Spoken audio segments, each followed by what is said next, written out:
ദൈവത്തെ നിഷേധിക്കുന്നുണ്ടോ എന്നാണ്. ഈ വിഷയത്തിൽ നാസ്തിക പക്ഷത്തു നിന്ന് ജസ്റ്റിൻ അനീസ് ജോണും അതോടൊപ്പം തന്നെ വിശ്വാസപക്ഷത്തു നിന്ന് സെയിം കോഴിക്കോടുമാണ് സംവാദം നടത്തുന്നത്.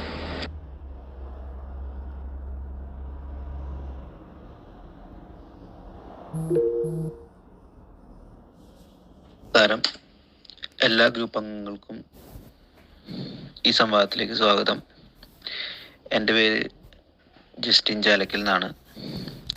പരിണാമം ദൈവത്തെ നിഷേധിക്കുന്നുണ്ടോ എന്ന വിഷയമായി ബന്ധപ്പെട്ട സംവാദമാണ്. ഞാൻ ദൈവത്തെ നിഷേധിക്കുന്നുണ്ട് എന്ന് ഭാഗം വാദിക്കാനാണ് ഇവിടെ വന്നിരിക്കുന്നത്. ഓക്കെ, ഞാൻ ഡയറക്റ്റായിട്ട് വിഷയത്തിലേക്ക് കടക്കുകയാണ്.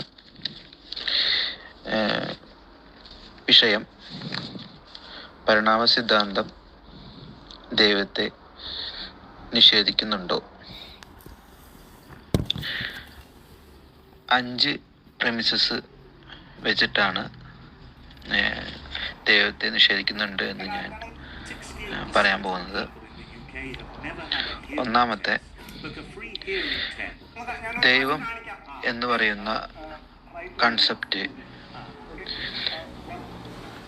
അല്ലെങ്കിൽ ദൈവം എന്ന് പറയുന്ന ഡെഫിനീഷൻ, അതിന് നേരെ ഓപ്പോസിറ്റ് ആയിട്ടാണ് ജൈവ വ്യവസ്ഥ മുന്നോട്ട് പോകുന്നത്. അതാണ് എൻ്റെ ഒന്നാമത്തെ പ്രമിസസ്. രണ്ടാമത്തേന്ന് പറയുന്നത്, ലക്ഷ്യമില്ലാതെയാണ് ഈ ജൈവ വ്യവസ്ഥ മുന്നോട്ട് പോകുന്നത് എന്നുള്ളതാണ്. മൂന്നാമത്തെ, problem of evil. Food chain, ഈ ജൈവ വ്യവസ്ഥയിലെ ഫുഡ് ചെയിൻ എന്ന് പറയുന്നത് ഒരു ജീവി മറ്റൊരു ജീവിയെ ആഹരിച്ചിട്ടാണ് ജീവിക്കുന്നത്. അതുപോലെ തന്നെ ഓരോ ജീവികളും ഒരുപാട് പീഡനങ്ങൾ അനുഭവിച്ചിട്ടാണ് സർവൈവ് ചെയ്യുന്നത്. അതാണ് പ്രോബ്ലം ഓഫ് ഈവിൾ എന്ന് പറയുന്നത്. പിന്നെ പ്രോബ്ലം ഓഫ് ഇംപെർഫെക്ഷൻസ്. ഇങ്ങനെ ഒരു നിയന്ത്രിക്കുന്ന അല്ലെങ്കിൽ ഒരു ഇൻ്റലിജന്റ് ഡിസൈൻ ആണ് പ്രപഞ്ചം സൃഷ്ടിച്ചതെങ്കിൽ, ഈ പരിണാമം കൺട്രോൾ ചെയ്യുന്നതെങ്കിൽ ഇംപെർഫെക്ഷൻസ് കാണാൻ സാധിക്കില്ല. പക്ഷെ നമുക്ക് പ്രകൃതിയിലേക്ക് നോക്കിക്കഴിഞ്ഞാൽ ഒരുപാട് അപാകതകൾ ഓരോ ജീവികളിലും കാണാൻ സാധിക്കും. ഫോർ എക്സാമ്പിൾ, നമ്മൾ കണ്ണിന് തന്നെ ഒരുപാട് അപാകതകളുണ്ട്. നമുക്ക് കാണാൻ സാധിക്കുന്നതും നമുക്ക് കേൾക്കാൻ സാധിക്കുന്നതുമായിട്ടുള്ള പരിമിതികൾ, അങ്ങനെ ഒരുപാട് അപാകതകൾ നമുക്ക് ഉണ്ട്. അതാണ് എൻ്റെ 4ാമത്തെ പോയിന്റ്. 5ാമത്തെ എന്ന് പറയുന്നത്, നമുക്ക് ഗോഡ് എന്ന് പറയുന്നത് എവിടെ നിന്നാണ് നമ്മൾ അറിയാൻ തുടങ്ങിയത്? റിലീജിയസ് ടെക്സ്ചറിൽ നിന്നാണ്. റിലീജിയസ് ടെക്സ്ചറിൽ പറയുന്ന കാര്യങ്ങൾ സയൻസുമായിട്ട് യാതൊരു ബന്ധമില്ലാത്തതാണ്. ഒരു ഉദാഹരണം പറയുകയാണെങ്കിൽ, റിലീജിയസ് ടെക്സ്റ്റിൽ പറയുന്ന ഓരോ അത്ഭുതങ്ങൾ, നോഹയുടെ പെട്ടകം, അല്ലെങ്കിൽ ഇപ്പോൾ എംബ്രിയോളജി, അങ്ങനത്തെ സംഭവങ്ങളൊക്കെ സയൻസുമായിട്ട് യാതൊരു ബന്ധമില്ലാത്ത സംഭവങ്ങളാണ് റിലീജിയസ് ടെക്സ്റ്റിൽ പറയുന്നത്. അപ്പോൾ ഇങ്ങനെയുള്ളൊരു സംഭവം, ഈ 5 പ്രമിസസ് വെച്ചിട്ടാണ് ഞാൻ ഗോഡ് എന്ന് പറയുന്ന കൺസെപ്റ്റ് റീസണിങ് വെച്ച് നോക്കിക്കഴിഞ്ഞാൽ പരിണാമ സിദ്ധാന്തം ഗോഡിനെ ഡിനൈ ചെയ്യുന്നുണ്ട് എന്ന് ഞാൻ പറയാൻ പോകുന്നത്. ഓക്കെ, അപ്പം നമുക്ക് ഈ 5 പോയിന്റ് ഒന്നുകൂടിയും എക്സ്പ്ലെയിൻ ചെയ്തിട്ട് ഞാൻ എൻ്റെ 15 മിനിറ്റ് അതിൻ്റെ വാദം അവസാനിപ്പിക്കാം. എന്തുകൊണ്ടാണ് ദൈവം എന്ന കൺസെപ്റ്റിനെതിരായിട്ടാണ് നമ്മുടെ ജൈവ വ്യവസ്ഥ സഞ്ചരിക്കുന്നതെന്ന് പറയാൻ കാരണം? അതിനൊരു ഉദാഹരണം പറയുകയാണെങ്കിൽ, നമുക്ക് സീ നോമാഡ്സ് എന്ന് പറയുന്ന ഒരു ഗ്രൂപ്പുണ്ട്. ഇതിനൊരു ഉദാഹരണം പറയുകയാണ്. സീ നോമാഡ്സ് എന്ന് പറഞ്ഞൊരു ഗ്രൂപ്പുണ്ട്. പിന്നെ സീ ജിപ്സീസ്, കുറച്ച് പേരുണ്ട്. ഇവർക്കെല്ലാം വെള്ളത്തിനടിയിൽ പോയിട്ട് മത്സ്യം പിടിക്കാനും കാര്യങ്ങൾക്കൊക്കെ ഉള്ളൊരു കഴിവുണ്ട് അവർക്ക്. അത് അഡാപ്റ്റ് ചെയ്ത് വന്നതാണ്, അഡാപ്ഷനാണത്. ഓക്കെ. പക്ഷെ ഈ ഒരു സംഭവം ചെയ്യുന്ന മറ്റു ട്രൈബുകൾ, ഇങ്ങനെ ചെയ്യുന്ന മറ്റു ട്രൈബുകൾ, പല ട്രൈബുകൾക്ക് ഈ ഒരു കഴിവ് വന്നിട്ടില്ല. അപ്പോൾ ഒരു ഗോഡാണ് ഇത് കൺട്രോൾ ചെയ്യുന്നതെങ്കിൽ അങ്ങനെ ചെയ്യുന്ന എല്ലാവർക്കും ഈ കഴിവ് വരണം. അങ്ങനെ വരുന്നില്ല. ചിലവർക്ക് വരുന്നുണ്ട്, ചിലവർക്ക് വരുന്നില്ല എന്നുള്ളതാണ് ഇതിന് ഒന്നാമത്തെ ഒരു തെളിവ് എന്ന് പറയുന്നത്. അതുകൊണ്ടാണ് ഞാൻ ഇതിനെതിരായിട്ടാണ്, മീൻസ് ദൈവം എന്ന ചിന്തയ്ക്കെതിരായിട്ടാണ് ജൈവവ്യവസ്ഥ പ്രവർത്തിക്കുന്നത് എന്ന് പറയാൻ കാരണം. മനസ്സിലായില്ല? നമ്മള് ഒരു മനുഷ്യന്റെ കാര്യം മാത്രം എടുത്തു കഴിഞ്ഞാൽ, നമ്മളിപ്പോൾ ഹിമാലയ സാനുക്കളിലൊക്കെ ജീവിക്കുന്ന അവർക്ക് കുറച്ചും കൂടി അവരുടെ ലങ്സൊക്കെ കുറച്ചും കൂടി വികസിച്ചതും കുറച്ചും കൂടി അവർക്ക് അവിടെ സർവ് ചെയ്യാൻ പറ്റുന്ന അഡാപ്ഷനാണ് അവിടെയുള്ളത്. എന്നാൽ നമ്മളവിടെ പോയിട്ടൊരു 100-1000 കൊല്ലം താമസിച്ചാലും നമുക്ക് അങ്ങനെ ഒരു അഡാപ്ഷൻ കിട്ടാൻ സാധിക്കും. കാരണം വെച്ചാൽ ഇത് ഒരുപാട് വർഷങ്ങളുടെ മാറ്റമാണ് അവിടെ കാണുന്നത്. മനസ്സിലായി? ഈ വർഷങ്ങളുടെ മാറ്റം എന്ന് പറയുന്നത് സ്വാഭാവികമായിട്ടുള്ള പരിണാമമാണ്. അവിടെ ഒരു ഗോഡിനെ ഡിനേ ചെയ്യുക തന്നെയാണ് ചെയ്യുന്നത്. കാരണം ഒരു ഗോഡ് അവിടെ ഉണ്ടെങ്കിൽ, അവിടെ കൺട്രോൾഡ് ആണെങ്കിൽ ഇത്രയും കാലഘട്ടം അവിടെ എടുക്കില്ല എന്നുള്ളതാണ്. അതുകൊണ്ടാണ് ഞാൻ ആ ഒരു പോയിന്റ് വീണ്ടും ഊന്നി പറയാൻ കാരണം. ദൈവം എന്ന ചിന്തയ്ക്കെതിരായി പ്രവർത്തിക്കുന്ന ജൈവവ്യവസ്ഥയാണ് എന്ന് പറയാൻ കാരണം. പിന്നെ മറ്റൊന്നെന്ന് പറയുന്നത് ലക്ഷ്യമില്ലാതെ പ്രവർത്തിക്കുന്ന ജൈവവ്യവസ്ഥ. പരിണാമം എന്ന് പറയുന്നത് എൻവയോൺമെന്റൽ പ്രഷറും ജനറ്റിക് വേരിയേഷൻസും വെച്ചിട്ടാണ് നടക്കുക. ഓരോ സ്പീഷീസും സർവൈവ് ചെയ്യാൻ കിട്ടുന്ന അഡാപ്ഷൻ ഒരു റാൻഡം സെലക്ഷൻ ആയിട്ടാണ് പോകുന്നത്. ചിലവർക്ക് കിട്ടും, ചിലവർക്ക് ആ കഴിവ് കിട്ടില്ല. ഇപ്പോൾ അതിനൊരു ഉദാഹരണം പറയാം. മരിയാന ട്രഞ്ചിന്റെ ജൈവവ്യവസ്ഥ എടുക്കുകയാണെങ്കിൽ, ചിലവർക്ക് റെഡ്യൂസ്ഡ് ആയിട്ടുള്ള ഐ ഫങ്ഷൻ ആയിരിക്കും. പക്ഷെ അവിടെ ആ ഭാഗത്ത് കണ്ണിൻ്റെ സംഭവങ്ങൾ അവിടെ ഉണ്ടാവും. പിന്നെ ലിമിറ്റഡ് മൊബിലിറ്റി ആയിരിക്കും. പിന്നെ അത്രയും പ്രഷറിൽ അതിജീവിക്കാനുള്ള ചില ജീവികളുടെ കഴിവ്, ഫ്രജൈലായിട്ടുള്ള ബോഡി ആയിട്ടുള്ള പലർക്കും പല രീതിയിലാണ് അവിടെ അഡാപ്ഷൻ വന്നിരിക്കുന്നത്. ഓരോ രീതിയിലല്ല എന്നുള്ളതാണ്. അതുകൊണ്ടാണ് ലക്ഷ്യമില്ലാതെ പ്രവർത്തിക്കുന്ന ഒരു ജൈവവ്യവസ്ഥയാണ് എന്ന് ഞാൻ പറയാൻ കാരണം. അടുത്തത് പ്രോബ്ലം ഓഫ് ഈവിൾ എന്ന് പറയുന്നത്. ഇപ്പം നമ്മളൊരു കാട്ടിലൊരു തീപിടുത്തം ഉണ്ടായി കഴിഞ്ഞ് കഴിഞ്ഞാൽ അവിടെ മാനുകളൊക്കെ, ഈ അടുത്ത ആമസോൺ കാട്ടിൽ തീ പിടിച്ചപ്പോൾ നമ്മൾ വീഡിയോസൊക്കെ ഒരുപാട് കണ്ടു. ഈ മാനൊക്കെ ജീവനോടെ കത്തുകയാണ്. ഒരു കൊമ്പ് ഇങ്ങനെ കത്തുന്നു, മാനിങ്ങനെ ഓടി രക്ഷപ്പെടുന്നു, അങ്ങനത്തെ സംഭവങ്ങൾ. അതുപോലത്തെ കാര്യങ്ങൾ പ്രോബ്ലം ഓഫ് ഈവിൾ എന്ന് പറഞ്ഞു കഴിഞ്ഞാൽ അതുപോലത്തെ കാര്യങ്ങൾ ഒരു നിയന്ത്രിതാവ് ഉണ്ടെങ്കിൽ നടക്കാൻ സാധ്യതയില്ലാത്ത കാര്യങ്ങളാണ്. ഓക്കെ. ഞാൻ പറയുന്ന ഈ പെയിൻ അല്ലെങ്കിൽ പെയിൻ അല്ല കേട്ടോ, പ്രോബ്ലം ഓഫ് ഈവിൾ എന്ന് പറയുന്നത് ഇങ്ങനത്തെ സംഭവങ്ങളാണ്. അല്ലാതെ യുദ്ധം അങ്ങനത്തെ സംഭവങ്ങളല്ല കേട്ടോ. പ്രകൃതിയിൽ കാണുന്ന സംഭവം. ഇപ്പോൾ പാരസൈറ്റുകളായിട്ട് ജീവിക്കുന്നു ഒരു ജീവി വേറൊരു ജീവിയുടെ തലച്ചോറൊക്കെ നിന്ന് ജീവിക്കുന്നതും, അങ്ങനെ ഇപ്പോൾ വാമ്പയർ ബാറ്റ് എന്ന് പറഞ്ഞാൽ ഈ രക്തം കൊടുത്ത് അതിങ്ങനെ കൈമാറി വന്നിരുന്ന അതൊരു പങ്കുവെക്കലിന്റെ സംഭവം കൂടിയാണ്. പക്ഷെ ഈ വാമ്പയർ ബാറ്റ് ചെയ്യുന്നത് അവിടെ ഒരു ക്രൂരത കൂടിയാണ് അവിടെ നടക്കുന്നത്, പ്രകൃതിയിൽ നടക്കുന്നത്. അപ്പൊ അതും കൂടി കൺസിഡർ ചെയ്യുമ്പോൾ ഇങ്ങനത്തെ പ്രോബ്ലം ഓഫ് ഈവിൾ എന്ന് പറയുന്നതും ഞാൻ ദൈവം എന്ന് പറയുന്ന കൺസെപ്റ്റിനെ പരിണാമ സിദ്ധാന്തം ഡിനൈ ചെയ്യുന്നു എന്ന് പറയാൻ വേണ്ടി യൂസ് ചെയ്യുന്നു. പിന്നെ അടുത്തെന്ന് പറയുന്നത് പ്രോബ്ലം ഓഫ് ഇംപെർഫെക്ഷൻസ് ആണ്. പ്രോബ്ലം ഓഫ് ഇൻപെർഫെക്ഷൻസ് എന്ന് പറയുന്നത്, ഇപ്പം ദൈവം, ഇങ്ങനെ ഒരു ദൈവം ഉണ്ട് എന്ന് സങ്കല്പിക്കുകയാണെങ്കിൽ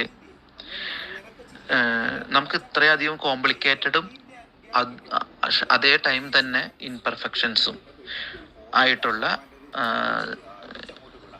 സ്ട്രക്ചേഴ്സ് ഉണ്ടാവില്ല. ഒരു നിയന്ത്രിതാവാണെങ്കിൽ എന്താണ് വേണ്ടതെന്ന് വെച്ച് കഴിഞ്ഞാൽ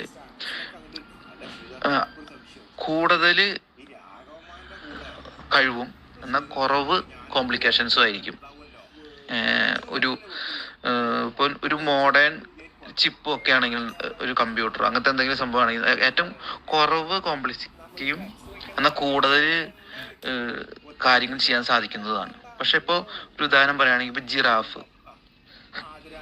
ജിറാഫും ആൽഗയും തമ്മിലുള്ള സർവൈവൽ മത്സരം. ആൽഗ എന്ന് പറയുന്നത് ഒരു ട്രീ ഉണ്ട്. ഈ ട്രീയും ഈ ജിറാഫും ആയിട്ടുള്ള മത്സരം എന്ന് വെച്ച് കഴിഞ്ഞാൽ, ഈ ജിറാഫ് വന്നിട്ട് ഈ ചെടികളെ തിന്നുമ്പോൾ തന്നെ ഒരു കയ്പ് നിറഞ്ഞൊരു ഗന്ധം അത് പുറപ്പെടുപ്പിക്കും. എന്നാൽ ജിറാഫ് അത് മനസ്സിലാക്കിയിട്ട് അതിനെ ഭക്ഷിക്കുകയും ചെയ്യും. അപ്പൊ ഇതെന്ന് പറയുന്നത് അവർ രണ്ട് തമ്മിലുള്ള മത്സരം പോലെയാണ് അവിടെ കാണുന്നത്. ഇങ്ങനെയൊരു മത്സരം അവിടെ ഉണ്ടാവില്ല, ഇവൻ ഒരു ഗോഡാണ് ഇതിന് പിന്നിലെങ്കിൽ എന്ന് പറയുന്നത്. അപ്പോൾ അതാണ് ഞാൻ പ്രോബ്ലം ഓഫ് ഇൻപെർഫെക്ഷൻസ് എന്ന് പറയാൻ കാരണം. പിന്നെ മനുഷ്യൻ പരിണാമത്തിൽ ഇടപെടാൻ തുടങ്ങി, പരിണാമത്തെ നിയന്ത്രിക്കുന്നുണ്ട്. അതുകൊണ്ടാണ് നമുക്ക് ഇത്രയും പോപ്പുലേഷൻ ഉണ്ടാവാൻ കാരണം. ഇപ്പൊ ദൈവമാണ് പരിണാമത്തെ നിയന്ത്രിച്ച് പരിപാലിച്ചതിനെ കൊണ്ടുപോകുന്നതെങ്കിൽ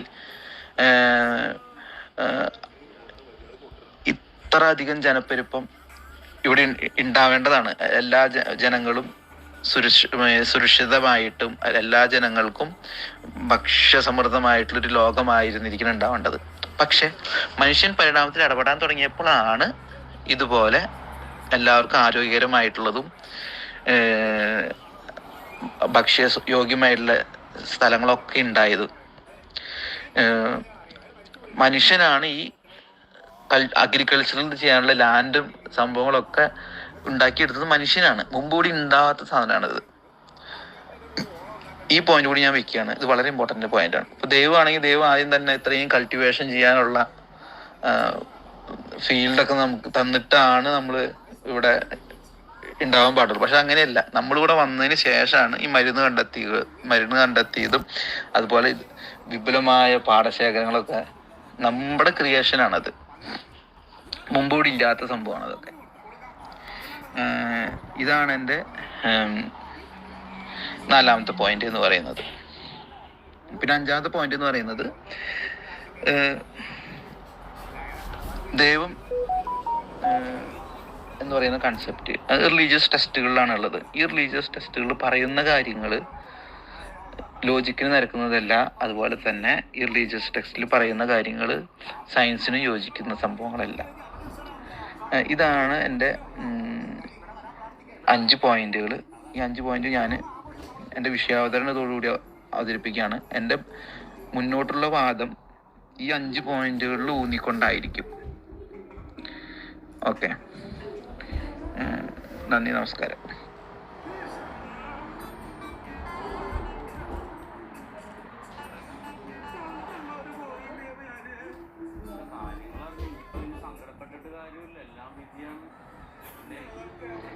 പ്രിയ സുഹൃത്തുക്കളെ, അസ്സലാമു അലൈക്കും. നമ്മുടെ നാസ്തികതയും വിശ്വാസം എന്ന ഗ്രൂപ്പിൽ നമ്മൾ വീണ്ടും ഒരിക്കൽ കൂടി കണ്ടുമുട്ടിയാണ്. ഇവിടെ നമുക്ക് നന്ദി പറയേണ്ടവർ അല്ലെങ്കിൽ കടപ്പാടുള്ളവർ ധാരാളം പേരുണ്ട്. പ്രത്യേകിച്ചും നാസ്തികയും വിശ്വാസവും കൂട്ടായ്മയോടെ തന്നെ മൊത്തത്തിൽ കടപ്പാടുണ്ട്. അവരോട് തന്നെ എൻ്റെ ആദ്യത്തെ സന്തോഷം അറിയിക്കുക. നിങ്ങളെ എല്ലാവരെയും ഒരിക്കൽ കൂടെ കണ്ടുമുട്ടാൻ കഴിഞ്ഞത്. അതിൽ തന്നെ പ്രത്യേകിച്ച് ഇതിൻ്റെ അഡ്മിൻസ്, നമ്മുടെ പ്രിയപ്പെട്ട മുസാർബായി, അതുപോലെ നമ്മുടെ സംവാദമായിട്ട് എല്ലാ ചർച്ചയായിട്ട് മുമ്പോട്ട് വന്ന നമ്മുടെ ജസ്റ്റിൻ്റെ സഹോദരൻ, എല്ലാവരോടും പ്രത്യേകമായി എൻ്റെ സ്നേഹാദരവുകൾ അറിയിക്കാം. നമ്മൾ വിഷയം വാസ്തവത്തിൽ പരിണാമ സിദ്ധാന്തം ദൈവത്തെ നിഷേധിക്കുന്നുണ്ടോ എന്നുള്ളതാണ്. അതിൽ ദൈവത്തെ നിഷേധിക്കുന്നതായ യാതൊന്നും തന്നെ പരിണാമ സിദ്ധാന്തത്തിൽ എവിടെയും നമുക്ക് കാണാൻ കഴിയില്ല എന്നുള്ളതാണ് എൻ്റെ അഭിപ്രായം. അതിനുവേണ്ട തെളിവുകളാണ് ഞാൻ മുമ്പോട്ട് വയ്ക്കാൻ ആഗ്രഹിക്കുന്നത്. അതേപോലെ ദൈവത്തെ കാണാൻ വല്ല സാധ്യതയുണ്ടോ എന്നുള്ളത് അത് നമുക്ക് അന്വേഷിക്കാം. നമ്മൾ വിഷയത്തിലേക്ക് എടുക്കാം. 1859 നവംബർ 24 ചരിത്രത്തിലെ ഏറ്റവും സുപ്രധാനമായ ദിവസങ്ങളിലൊന്നാണ്. അതാണ് ഡാർവിൻ തന്റെ on the origin of species publish ചെയ്യും. ഫസ്റ്റ് കോപ്പിയൊക്കെ വളരെ പെട്ടെന്നായിരുന്നു ചിലവായത്. നാച്ചുറൽ സെലക്ഷനെ പറ്റിയിട്ടും അതേപോലെ സ്ട്രഗിൾ ഫോർ എക്സിസ്റ്റൻസിനെ പറ്റിയൊക്കെ ഉള്ള ധാരാളം വ്യക്തമായ എവിഡൻസുകൾ അദ്ദേഹം അതിൽ അവതരിപ്പിക്കുന്നുണ്ട്. ചോദ്യം ചെയ്യാൻ പെടാൻ പാടില്ല എന്നർത്ഥമില്ല. ഒരിക്കലും അദ്ദേഹത്തിൻ്റെ ആ ഒരു അന്നത്തെ കാലത്തെ ശാസ്ത്ര അറിവിൻ്റെ പരിധിയിൽ നിന്നുകൊണ്ട് വളരെ ഭംഗിയായി അദ്ദേഹം ആ സിദ്ധാന്തം അവതരിപ്പിക്കുന്നുണ്ട്. അതിന് ചരിത്രത്തിലുണ്ടാക്കിയ സ്വാധീനം എന്ന് പറയുന്നത് വളരെ വലുതാണ്. ആ ഒരു പുസ്തകത്തിന് അതിൽ നിന്ന് ഉരുത്തിരിഞ്ഞു വന്ന ആ ഒരു എവല്യൂഷൻ എന്ന് പറയുന്ന ആ കൺസെപ്റ്റിൽ നിന്ന്, ആശയത്തിൽ നിന്ന് ഉരുത്തിരിഞ്ഞു വന്ന ധാരാളം ശാസ്ത്രശാഖകൾ തന്നെ നമുക്ക് കാണാൻ കഴിയും. അതേപോലെ തന്നെ തത്വശാസ്ത്ര മേഖലയാണ്, ഫിലോസഫിയുടെ മേഖലയിലാണെങ്കിലും വളരെ വ്യാപകമായി ചർച്ച ചെയ്യപ്പെടുന്നുണ്ട് സിദ്ധാന്തം. ഏകപക്ഷീയമായി എന്നൊരു അഭിപ്രായം എനിക്കില്ല. ഇരുപക്ഷത്തും അനുകൂലിക്കുന്നവരും പ്രതികൂലിക്കുന്നവരുമായിട്ടുള്ള ധാരാളം പേര് നമുക്ക് കാണാൻ കഴിയും. അതെല്ലാം ഇവല്യൂഷൻ അവരിൽ ഉണ്ടാക്കിയ സ്വാധീനമായിട്ട് നമ്മൾ കാണാൻ കഴിയും. പ്രത്യേകിച്ചും ഈ ഒരു ഗ്രന്ഥം വൻ വിജയം തന്നെയാണ്, സംശയമില്ല. അതിൻ്റെ ആദ്യകാല കോപ്പികൾ പെട്ടെന്ന് ചൂടപ്പം പോലെ ചെലവാകാനുള്ള കാരണം അത് തന്നെയായിരുന്നു. പരമ്പരാഗതമായി അന്നത്തെ ആളുകൾ ധരിച്ചു വച്ചിരുന്ന ആ ഒരു ചിന്തകളെ, അല്ലെങ്കിൽ പാരമ്പര്യമായി ഉള്ള ചിന്തകളുടെ സ്വാധീനത്തെ തകർത്തെറിയാൻ മാത്രം, അതല്ലെങ്കിൽ അതിനെ ശക്തമായി ചോദ്യം ചെയ്യാൻ, നിലനിൽപ്പിനെ തന്നെ എതിർക്കുന്ന തരത്തിലുള്ള ഒരു ഗംഭീരമായ ആഗമനമായിരുന്നത്. യാതൊരു സംശയവുമില്ല കാര്യത്തിൽ. ഇത് ഒരു ദിവസം ഒരു പ്രത്യേക ഒരു ദിവസം വന്ന് ഡാർവിൻ അങ്ങനെ അവതരിപ്പിച്ചതുമല്ല. നമുക്ക് മുമ്പൊരിക്കൽ നമ്മൾ ചർച്ചയിൽ സംസാരിച്ചതുപോലെ തന്നെയാണ് ഘട്ടം ഘട്ടമായി അവതരിക്കുന്ന കാഴ്ചയാണ് നമ്മളിത് കണ്ടിട്ടുള്ളത്. അതിൽ ചാൾസ് ഡാർവിൻ്റെ റോൾ എന്താണെന്ന് വെച്ചാൽ ഇതിനെല്ലാം തന്നെ സംയോജിപ്പിച്ചു എന്നുള്ളതാണ്. അതിനു മുമ്പ് പരമ്പരാഗത വിശ്വാസങ്ങളെ ചോദ്യം ചെയ്യുന്ന നിരവധി കാര്യങ്ങളുണ്ടായിരുന്നു. അതിനെല്ലാം തന്നെ സമ്മേളിപ്പിച്ച് ഇദ്ദേഹം ഒരു സിദ്ധാന്തമായി അവതരിപ്പിച്ചു എന്നുള്ളതാണ്. മുമ്പ് ചോദ്യം ചെയ്യാൻ ഭയപ്പെട്ടിരുന്ന പല കാര്യങ്ങളെയും ഇദ്ദേഹം ഈ ഒരു സിദ്ധാന്തത്തിന്റെ ഫ്രെയിംവർക്കിലേക്ക് കൊണ്ടുവന്നതോടെ അവിടെ ഒരു വിപ്ലവം തന്നെയാണ് ഉണ്ടായത്. അവിടെ നിന്നല്ല, അതിനുശേഷം കുറച്ചു കാലത്തേക്ക് ഡാർവിനെ നിരസിച്ചത് ആളുകൾ സമ്പൂർണ്ണമായി തള്ളിക്കൊണ്ടതിൻ്റെ ചരിത്രത്തിലുണ്ട്. എക്ലിപ്സ് ഓഫ് ഡാർവിൻ എന്ന് പറയുന്ന ഒരു കാലഘട്ടം. എന്തായാലും അതിലേക്ക് വരുന്നതിന് മുമ്പ് ജസ്റ്റ് ഇതൊന്ന് സൂചിപ്പിച്ചിട്ട് പോകാം. അതായത് പരമ്പരാഗത വിശ്വാസങ്ങളെ ചോദ്യം ചെയ്തുകൊണ്ട് തന്നെയാണ് ശാസ്ത്ര സിദ്ധാന്തങ്ങൾ വന്നിട്ടുള്ളത്. നമുക്കെല്ലാവർക്കും അറിയാം. പ്രത്യേകിച്ചും ഇപ്പം പാലിയോളജിയുടെ തുടക്കം നിക്കോളാസ് ടെനയെ പോലത്തെ ആളുകൾ, അതേപോലെ അവര് ഫോസിലുകൾ, ഈ പറഞ്ഞ നമുക്ക് ഭൂമിക്കടിയിൽ നിന്ന് കിട്ടുന്ന ചില കല്ലുകൾ, ചില രൂപസാദൃശ്യം നല്ല ഭംഗിയായ കല്ലുകൾ, അതിനെ പണ്ട് ജീവിച്ച ജീവികളുടെ അവശിഷ്ടങ്ങൾ പിന്നീട് ഇതുപോലെ പെട്രിഫിക്കേഷൻ നടന്നതാണ്, അല്ലെങ്കിൽ കല്ലുപോലായി വന്നതാണ് എന്നുള്ള ആ ധാരണ ആളുകൾക്ക് ഉണ്ടായിരുന്നില്ല. അതിന് പകരം മറ്റു പല കാഴ്ചപ്പാടുകളായിരുന്നു. അതിനെ തിരുത്തിയത് നിക്കോളാസ് ടെന. അതേപോലെ വർഷങ്ങളോളം, ആയിരക്കണക്കിന് വർഷങ്ങളായി ചോദ്യം ചെയ്യപ്പെടാത്ത ശക്തിയായി നിന്ന ഗാലന്റെ സിദ്ധാന്തങ്ങളെ ആൻഡ്രിയാസ് വെസോലിയസ് എന്ന് പറയുന്ന അനാറ്റമിസ്റ്റ് വളരെ ഭംഗിയായി ചോദ്യം ചെയ്യപ്പെട്ടു. ഇതൊക്കെ പരമ്പരാഗത വിശ്വാസങ്ങൾക്കെതിരാണ്. അതേപോലെ തന്നെയാണ് ഭൂമി ഒരു പ്രത്യേക കാലഘട്ടത്തിൽ 6000 വർഷങ്ങൾക്ക് മുമ്പ് സൃഷ്ടിക്കപ്പെട്ടു അല്ലെങ്കിൽ ഉണ്ടാക്കിയതാണ് എന്ന് പറയുന്ന ആ കാഴ്ചപ്പാടിനെ ബഫനെ പോലത്തെ ആളുകൾ ചോദ്യം ചെയ്യുന്നുണ്ട്. അതേപോലെ ജീവജാലങ്ങൾ നിരന്തരമായി സൃഷ്ടിക്കപ്പെട്ടുകൊണ്ടിരിക്കുന്നു എന്ന്, ദൈവത്താൽ സൃഷ്ടിക്കപ്പെട്ടുകൊണ്ടിരിക്കുന്നു എന്ന് പറയുന്ന ആശയത്തെ എറാസ്മസ് ഡാർവിനെ പോലത്തെ ആളുകൾ, അതല്ലെങ്കിൽ നമ്മളെ ലാമാർക്കിനെ പോലത്തെ ആളുകളൊക്കെ ചോദ്യം ചെയ്യുന്നുണ്ട്. ബഫനും അക്കാര്യത്തിൽ പെട്ടത് തന്നെയാണ്, ആ ഒരു കാറ്റഗറിയിൽ പെട്ടത് തന്നെയായിരുന്നു. അങ്ങനെ നിരവധി ആളുകൾ. പിന്നീട് ജോർജ് ക്യുവിയർ വരെയാണ് എക്സ്റ്റെൻഷൻ തിയറി, അതായത് മുമ്പുണ്ടായിരുന്ന പല ജീവജാലങ്ങളും തന്നെ ഇന്ന് ലോകത്ത് നിന്ന് അപ്രത്യക്ഷമായിരിക്കുന്നു എന്ന് പറയുന്ന എക്സ്റ്റെൻഷൻ തിയറി അവതരിപ്പിക്കുന്നു. പിന്നെ മാൽത്തൂഷ്യൻ തിയറി, പ്രപഞ്ചം തന്നെ അല്ലെങ്കിൽ നാച്ചർ തന്നെ അതിനുള്ളിലുള്ള ജീവജാലങ്ങളെ നിയന്ത്രിക്കാനായി ഇടപെടുന്ന ആ ഒരു കാഴ്ചയെ പറ്റി, അതിനെപ്പറ്റി അവതരിപ്പിക്കുന്നു അദ്ദേഹത്തിൻ്റെ പോപ്പുലേഷൻ സിദ്ധാന്തത്തിൽ. പിന്നെ ചാൾസ് ലില്ല് ഘട്ടം ഘട്ടമായാണ് ഭൂമി വന്നത്, അല്ലാതെ കാറ്റസ്ട്രോഫിക്കൽ ചേഞ്ച്, പെട്ടെന്നുള്ളൊരു ചേഞ്ച് അല്ല എന്ന് അവതരിപ്പിക്കുന്ന ലില്ലിൻ്റെ സിദ്ധാന്തം. ഇതെല്ലാം കൂടെ സമ്മേളിപ്പിച്ചിട്ടാണ് വാസ്തവത്തിൽ ഡാർവിൻ നമ്മളെ മുമ്പിലേക്ക് എത്തിച്ചേരുന്നത്. അതിൽ നാച്ചുറൽ സെലക്ഷൻ ആയാലും ശരി, ആ പേരെടുത്ത് പറഞ്ഞിട്ടുണ്ടോ എന്നല്ല, അത് അതിനു മുമ്പുള്ള അതല്ല, അതിനേക്കാൾ പ്രസക്തി ആ ആശയങ്ങൾ ചാൾസ് ഡാർവിൻ്റെ മുതുമുത്തച്ഛൻ പോലും, മുത്തച്ഛൻ എന്ന് പറഞ്ഞാൽ മുത്തച്ഛൻ എറാസ്മസ് ഡാർവിൻ പോലും വളരെ ഭംഗി അവതരിപ്പിച്ചിട്ടുണ്ട്. അതിനു മുമ്പ് ഇസ്ലാമിക ലോകത്തും നാച്ചുറൽ സെലക്ഷൻ എന്ന് പറഞ്ഞ ആ ഒരു ഐഡിയ ഉണ്ടായിരുന്നു. സർവൈവൽ ഓഫ് ദ ഫിറ്റസ്റ്റ് എന്ന് പറയുന്ന ഐഡിയ ഉണ്ടായിരുന്നു. അതുപോലെ മനുഷ്യരിൽ നിന്ന്, കുരങ്ങളിൽ നിന്ന് മനുഷ്യൻ രൂപാന്തരപ്പെട്ടു വന്നതാണ് എന്ന് പറയുന്ന ഐഡിയ ഉണ്ടായിരുന്നു. ഇങ്ങനെ പല ഐഡിയകൾ ഉണ്ടായിരുന്നു. എന്തായാലും ശരി, ഞാനിപ്പോൾ ചെറിയൊരു ബ്രേക്ക് ഇടുകയാണ്. അങ്ങനെ ഡാർവിൻ തന്റെ സിദ്ധാന്തം വളരെ ഭംഗിയായി അവതരിപ്പിച്ചു. പിന്നീട് എവല്യൂഷൻ എന്ന് പറയുന്ന ആ ശാഖ അപ്പോഴല്ല, കുറച്ച് കാലഘട്ടത്തേക്ക് ഡാർവിൻ പ്രത്യേകമായി ചോദ്യം ചെയ്യപ്പെടുന്നുണ്ട്. പ്രത്യേകിച്ചും ഒരു പൈതൃകമായി കൈമാറ്റം ചെയ്യപ്പെടുന്ന എന്ന് പറയുന്ന ആശയത്തിന് അദ്ദേഹം കൊണ്ടുവന്ന ഗമ്യോസ് തിയറി, അത് ശാസ്ത്രലോകം പെട്ടെന്ന് തള്ളിക്കളിയാണ് ചെയ്തത്. അതുകൊണ്ട് തന്നെ കുറച്ചു കാലത്തേക്ക് എക്ലിപ്സ് ഓഫ് ഡാർവിൻ എന്ന പീരീഡിലേക്ക് അത് തന്നെ കടന്നുപോയിട്ടുണ്ട്. പിന്നീട് മെന്റലിന്റെ ജെനറ്റിക്സ് അതിൻ്റെ ഏറ്റവും നല്ല അർത്ഥത്തിൽ മുമ്പോട്ടേക്ക് വന്നു. വീണ്ടും ഡാർവിനിയൻ സിദ്ധാന്തം ശതകൊടുക്കുന്നുണ്ട്. അതിനുശേഷം ഫ്രാൻസിസ്, നമ്മുടെ ക്രിക്കും വാട്സനും DNA എന്ന് പറയുന്ന ആ തന്മാത്രയുടെ ഗംഭീരമായ ആ ഒരു സ്ട്രക്ചർ അവതരിപ്പിച്ചതോടെ കൂടുതൽ ശക്തമായി ഈ മോളിക്കുലർ ബയോളജിയും അതേപോലെ എവല്യൂഷൻ തിയറിയും കൂടുതൽ ശക്തം. അതിനുശേഷം 1953 മില്ലർ യൂറി എക്സ്പെരിമെന്റ്, അവിടെ വെച്ചിട്ട് മില്ലർ യൂറി പ്രിമോഡിയൽ സോപ്പിൽ ലൈറ്റ്നിങ് ഫ്ലാഷസ് കൊടുത്തുകൊണ്ട് ഇവർ നടത്തുന്ന എക്സ്പെരിമെന്റ് വാസ്തവത്തിൽ ക്രിക്കിന്റെയും വാട്സന്റെയും എക്സ്പെരിമെന്റ് അവരുടെ ആ ഒരു സ്ട്രക്ചർ അവതരണത്തേക്കാൾ സ്വാധീനം ചെലുത്തി വന്നായിരുന്നു ശാസ്ത്രലോകത്തിൽ. ഞാൻ വളരെ ഇതായിട്ടാണ് പറഞ്ഞു പോകും, കൂടുതൽ പറയാൻ സമയമില്ലാത്തതുകൊണ്ട്. അന്നത്തെ ടൈം മാഗസിന്റെ ഫ്രണ്ട് കവറിൽ 1953 ഈ എക്സ്പെരിമെന്റ് ആയിരുന്നു അന്ന് അവർ കൊടുത്തത്. വാസ്തവത്തിൽ ക്രിക്കിന്റെയും വാട്സന്റെയും പിന്നെ ആ സമയത്ത് പോലും ടൈം മാഗസിൻ അതിനെപ്പറ്റി യാതൊന്നും പറഞ്ഞിട്ടുണ്ടായിരുന്നില്ല, പരിഗണിച്ചിട്ടുണ്ടായിരുന്നില്ല. അതേപോലെ അങ്ങനെ മില്ലർ യൂറി എക്സ്പെരിമെന്റ് വന്നു. RNA വേൾഡ് ഹൈപ്പോത്തസിസ് എന്ന് പറയുന്ന ഹൈപ്പോത്തസിസ് അവതരിപ്പിക്കപ്പെട്ടു.